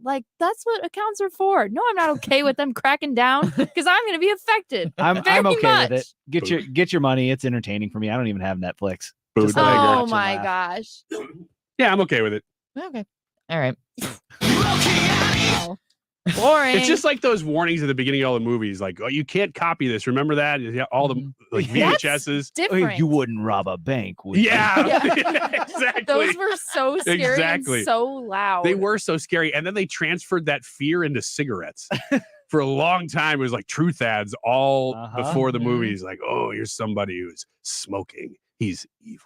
But then the movie was loaded with super cool people smoking. Oh yeah. You'd turn on the media and they'd be like, oh, that guy's cool. He's smoking cigarettes. Yeah. Look at that convertible. Johnny Leather Jacket. I want a Johnny Leather Jacket. He got cigarettes when he was 17. Watch out for Dead Man's Curve. That wasn't even a proposed thing, but we just got to move forward. Yeah, thank you, Hannah. Cherry dip cones are no more at Dairy Queen. No. Are they replacing it with a good flavor at least? Not yet. No. The company website says they currently have churro dipped cones. Yeah, I've tried that. It's pretty good. Oh, I haven't had those. Yeah, they confirmed that the flavor is temporarily being discontinued. They said that they do rotate them, so it may come back in the future. Right now, it's just chocolate and churro available. Are you guys okay with cherry dip cones going away? I am okay with it, but have you noticed that when you were a kid, Hannah, this won't apply to you? She wasn't a kid. Two reasons. She was never a kid. She wasn't the person most recently a kid in this room. No, she wasn't a kid long enough ago. Okay. When you were a kid and you get a dip cone, they were real hard. Why does this not apply to me? Because it you was don't too long understand ago. Your childhood was too different. different time, different culture. When you bite into the dip cone, it would all crack apart and it was real hard to eat. Now they're soft and they're easy to eat. Am I remembering this correctly? Does anybody else have this recollection? I remember them being crunchy and hard to eat. Yes. But I haven't had a dip cone in so long. Oh, so you don't know. Yeah. It was butterscotch, cherry, and chocolate when I worked there. Same. And I didn't know that there was an option for churro. My mind was blown. When Churro's new. And I think that I read somewhere that one of the major chains is doing an Oreo, cookies and cream version of a dip cone now. I could get into that. Yeah, so it's the actual waffle cone is flavored? No, it's you take the ice cream itself, you dip it into a goo, and then it hardens. Yeah, on it's like paraffin wax is what they call it, and you dip it in there, and it gets cold, and that's what makes it hard. I'm fine with the cherry going away. I'm not a cherry ice cream girly. Do you like it better if you call it goo or paraffin wax? Goo. So are you okay with cherry going away? Yeah. Yeah, I'm good with it. Yep. As long as it's temporary. I don't even know what to do with this room right now. Come on, last one. This is my last one. Yeah, it's your last one. All right. Why? I don't know, because we're getting close to time. I'm running the board. Keep going. Do whatever you want, Tricia. How many more am I doing? 5 or 6. Million. Never stop. Okay. I've got one about how research says that looking at food, images of food, could replace snacking. Skip. Okay. That's fake news. Another one, Chuck E. Cheese is now selling a summer season pass. I saw that. Ooh, let's talk about that. All right. Chuck E. Cheese is selling a season pass that allows you to play games, get deals on pizza, and more. Here's a quote from their CEC. Wait, no, just their CMO, their chief market, the CEC. Parents can take their kids every week to dance with Chucky and play games for up to an hour of unlimited play. Plus, you could also get deals on pizza with some of the passes. When was the last time any of you were in a Chuck E. Cheese? Jeez, when I was like 5. Like 3 years ago, I went. I for thought they somebody's shut birthday down party. Chuck E. Cheese. No. I think they condemned a lot of them. Like, well, they used to be called Showbiz Pizza. I remember that. Yeah. Real. Do you guys remember during COVID when they were selling their pizza under a different name? So you could Uber Eats a pizza company. Who would do that? Wait. They were not calling it Chuck E. They Cheese were not Pizza? calling it Chuck E. Cheese Pizza. Why? They had it was because they didn't think people would order the Chuck E. Cheese No, pizza. they but wouldn't. still They wanted would to- not. Oh, really? Yeah, so they made up a different name for their pizza and they were delivering those. Charles E. Cheese? Exactly. Charles Edward Cheese. I'll find that name on break since we're going to a break soon. I've been told. Anyway, these passes, there's bronze, silver, gold, whatever. They're all expensive. Would you guys, are you guys okay with Chuck E. Cheese season passes? I think that's a great idea. Yeah, I think that's great. The pizzas, I'm just shocked. I am good with the summer passes though. That sounds like a great thing for the children's. I am too. Why'd they have to say dance with Chucky though? That that is driving sales in the opposite way that they want them to. Here's how much it's going to cost to unlimitedly dance with Chucky. Unlimitedly. Stupid. I'm a communicator. Is this our cue to get out? Yeah, we're Thank done. you. After we're talking about dancing with Chuck E. Cheese mouse, I'm done. Can you play the Annie, are you okay? Just so we know. Thank you. Very good. All right. Very, very good. Pascali's was the name of the pizza. It's actually a character in Chucky's band. They were What was it again? Pascali's. He's the guy with the mustache, Yeah. the Italian guy. So they were delivering pizza under the name Pascali's during COVID. I ordered pizza and wings from Chuck E. Cheese during COVID several times because their deals were really good. It was like $5. It was great. Trash. They were just trying to exist like everybody else. Really quick, Brian M. from our YouTube channel commented, I always aspired to be the CEC of Chuck E. Cheese. Yeah. Thanks, I Brian. did approve of it until I heard it was from the CEC. The CEC. And I said fake news. It was the CMO of CEC Entertainment. All right, we'll be right back to talk about this YouTube poll, which if you haven't voted on yet, you should. Are you boycotting Target? Really want to know whether it's yes, no, or I didn't shop there anyway. We'll talk about that next.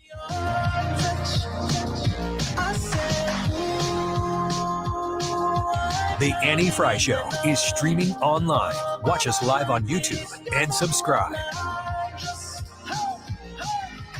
Hey, it's Annie, and I want to talk to you about the great savings that you can get at Ruler Foods. If you're looking for the ad or if you're looking for the Ruler Foods closest to you, you can put the zip code in at rulerfoods.com. Let's talk about the savings for Memorial Day that you can experience when you do your grocery shopping at Ruler Foods. They have 2-pound strawberries, $2.97. They have Kroger 73% lean ground beef. It's sold in a 3-pound roll. You can get that right now for $2.29 a pound. How about Kroger butter? $2.99. And that Kroger Deluxe ice cream, which is delicious. I highly encourage you to get that. We had some from my daughter's birthday party this past weekend. 2 for $4. Saving money at Ruler Foods is simple, and you can get great deals at Ruler Foods for all of your cookout needs this weekend while you're celebrating Memorial Day with friends and family. Fire up your grill with great deals at Ruler Foods. They also have patio furniture, grills, yard decor, and more. Find the Ruler Foods located closest to you at rulerfoods.com. Hi,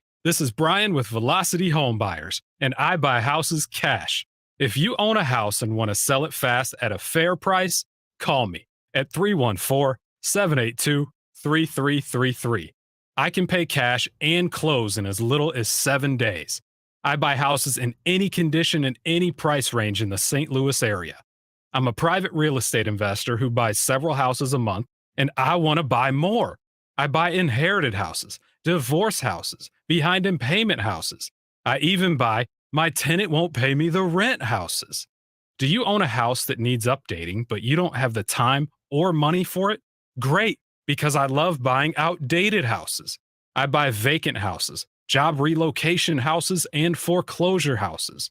If you own a house and want to sell it fast, call me at 314-782-3333. That's 314-782-3333. Michaelis brings it home.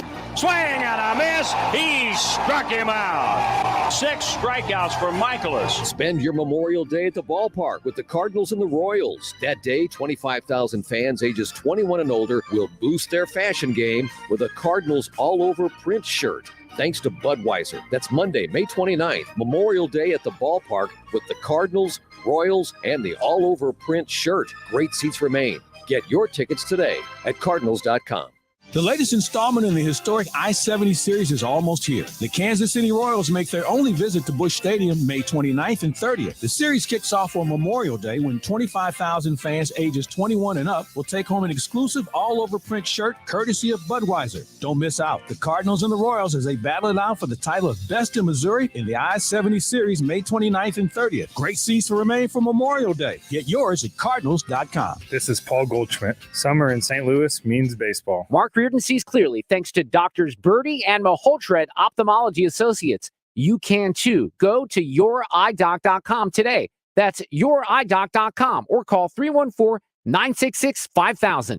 Ophthalmology Associates. You're listening to the Annie Frey Show live from the Air Comfort Service Heating, Cooling, and Insulation Studio. Warmer days are coming. Time to schedule your annual AC system check for as little as $15 a month. For any residential or commercial HVAC services, visit aircomfortservice.com. St. Louis's home for conservative talk. The Mark Reardon Show. Thursday afternoon, the latest on Target and Pride Month clothing. Also, the technically challenged Ron DeSantis presidential announcement. Reaction to that. Weekdays from 3 to 6 on 97.1 FM Talk.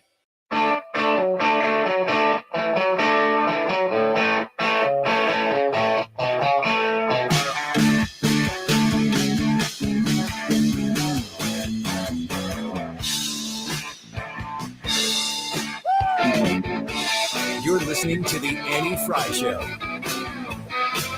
Follow Annie on Twitter at Annie Frey Show. A couple comments to highlight here. Brandon says, as a former Chuck E. Cheese employee, I'm still scarred for 25 years, or for life 25 years later. Let's see. Joe says, I remember when it was Showbiz Pizza. Thank you, Joe. Scooter says, in the future, Chucky comes to your house. Oh, jeez. That was one of the best. Thanks, Scooter. We're going to end on that one. Is it? Also, it's the show over. Should probably say, Jackie says, LOL, I'm waiting for Annie to join the chat and ask what the hell is going on Jackie, whilst don't say drinking anything. her mom water. Yeah. Don't say, Jackie, don't tell Annie that we ruined everything. We promised her it would be okay. Yeah. Which up until Tricia came in the studio, it was. It was going great. No, really. I got comments from the CEO. What about the CEC? The CEC said something too. They're all chiming in. They're like, man, this is incredible radio. Like, wait a minute, that's a fake position. I think this might be a fake comment. Is it hot in here? Is it just me? If you want to ruin, by the way, if you want to ruin a group that's having a good time, ask the question, we're having fun, aren't we? I had a friend that would do that genuinely. He wasn't trying to ruin things, but we'd be laughing about something and he'd go, man, we're having fun. And we all go, dang it, you just ruined it. You can't say that in the middle of having fun. Then we become reflective about it. It's terrible. Speaking of being hot, go ahead. You keep opening your mouth like a puppet. I saw a meme yesterday that said, if you want to ruin a party, walk up to a stranger and say, for the record, I'm okay with you being here. Oh, dang. I'm going to use that at church next Sunday. And just walk away. That's great. For the record, this summer will be hotter than normal, meteorologists say. Ooh. Make sure to have your ice cubes and your portable fans nearby at all times this summer. Stupid opening line. As the National Weather Service predicts that much of the U.S. will see above average temperatures from June to August. I am not on board with this. You guys all like hotter temperatures than I do, and I don't care for it. I'm good with this. I feel like the past few summers, like especially Memorial Day, when I look back at the past Memorial Days, it hasn't even been warm enough to be in the pool. So knock on wood, but I think this summer and this Memorial Day will finally be warm enough to go in the pool. I'm here for the warm summers. It does seem like it's been a late spring, doesn't it? Like by now, I feel like the people are longest spring swimming. we've had, But we've had a long Mm. spring, which is great. Yeah, I mean, I I'm here for love that fact, but it does seem like usually we're into some hotter temperatures by now. It felt like short winter, though. It's weird. Yeah. I don't know. If you would have told me that in late February, I would have said you were crazy. I feel like the cold hung on a little bit longer. Not like super ice cold, but like the 40s and 50s, the lower. I felt like that hung on for a while, but never got cold, so No. it didn't feel miserable. No. Well, we got to pay the piper this summer, apparently, because meteorologists are never wrong. They are always accurate. Just like on last Saturday when they said at 3:00, 100% chance of rain. And there was 0 rain. And you guys know because you were golfing. Yeah, that's what it was. I think it was Friday. Friday. I told Brad when I saw him on Monday, I'm like, oh man, did you guys like make it through golfing? And he's like, yeah. When I left Tamarack, it was pouring rain for me. It must have been spotty then because we did get a little bit at the end, but it wasn't anything. And I remember Friday when we finished our broadcast from Tamarack for the St. Clair County Republicans golf outing. It was beautiful. It was absolutely perfect. And I feel like we've had a lot. That's why I'm saying we had a late spring. We've had a lot of those days. And then by the time we finished golf and I went to my kid's soccer game, I was wrapped in a blanket at 7:00 because it was so cold. It did get a lot cooler. Some real news before we run out of time here. This is something that I don't know if we've talked about on the Andy Frey Show so much, but I've talked about on my weekend show. It was a case at the Supreme Court that I've been following. And actually, Brad, this may be what we talk with Pacific Legal about tomorrow. Okay. The Supreme Court has scaled back federal authority to regulate under the Clean Water Act. This is concerning just the EPA. Now, this may seem like a really deep dive case that you're like, what's the point of this? But people were watching this case because over and over, since there's been I'm not going to use the word conservative, I'll use the word constitutional majority on the Supreme Court, a 6-3 constitutional majority. They've been scaling back the power of agencies pretty much at every opportunity. This is no exception. It says the Supreme Court scaled back the authority of the EPA and Army Corps of Engineers to regulate waters of the United States broadly under the Clean Water Act, a win for landowners and business groups that argued that the agencies have been over-regulating small bodies of water, such as wetlands. So you may, again, think that's not really something that impacts me. But what it's doing is over and over and over, they're saying Congress really should be the ones that have this power. And Congress, I mean, to our detriment, Congress, the people that we have elected, not necessarily recently, but over the span of the last couple generations, Congress has over and over delegated out their authority to these agencies over and over and over and over again, to the point that a group like the EPA has way more power than they constitutionally should. It's interesting because this could have implications on like organizations like the ATF and what they can and can't regulate. Yes. The idea being that Congress makes laws and then these agencies would then enforce the laws, but their interpretation of laws is what's really causing a lot of consternation.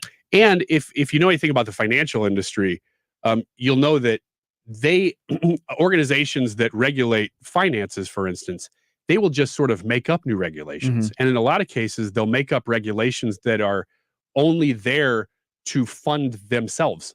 Like they find things that are wrong so that they can say, well, you have infractions here and we know you have the money. So you have to pay these infractions. You have to pay for the regulations that you broke. And that goes to the organization that made the rules. And it's just a big circle and it's really not accomplishing anything other than adding burdens to whatever they're regulating. In this case, the EPA, according to wetlands and business groups that say we want to have representation and we don't because you're not letting us. Basically, you're in charge and nobody elected you. And that's been a problem across the board. So last question for you before we run out of time. Since DeSantis has been the big newsmaker of the day, do you think that he intentionally announced this on the Wednesday before Memorial Day to get people talking about it at barbecues and whatever all weekend? Probably. I would say nothing happens in a presidential campaign that is not thought out fully. So yeah, I think he did. Does it? Is Tim Scott the big loser of the week? Poor guy. Right? I mean, the guy announces on Monday, probably thinking the same thing. Well, if I can get a little bit of... He got like 2 days worth of... Yeah, but I don't think anybody's going to be talking... At barbecues and stuff, at whatever, I think DeSantis probably will come up, if politically minded people are talking. I don't know how deeply they're talking about it, but it definitely would generate a little bit of conversation, right? Yeah. All right, YouTube poll. I'm worried we're not going to have Please, go time. ahead. All right. Today we asked you guys, are you going to boycott Target? Yes, no, or I didn't shop there anyway. With 185 votes, 46% of the people said they are boycotting Target. 35% of the people said that they didn't shop there anyway, and 18% of the people said no. We got an overwhelming amount of comments saying that people stopped shopping at Target when they pulled the stunt with the bathrooms. So that's basically what all of our comments were. Thank you all for voting in that. 46% of the people said they are boycotting Target. Thanks. And we will see you the same crew tomorrow on the Annie Frey Show. Slim 180 is there to help you lose weight. Just simple. If you are interested in the semaglutide that everybody is talking about right now, if you understand this injection,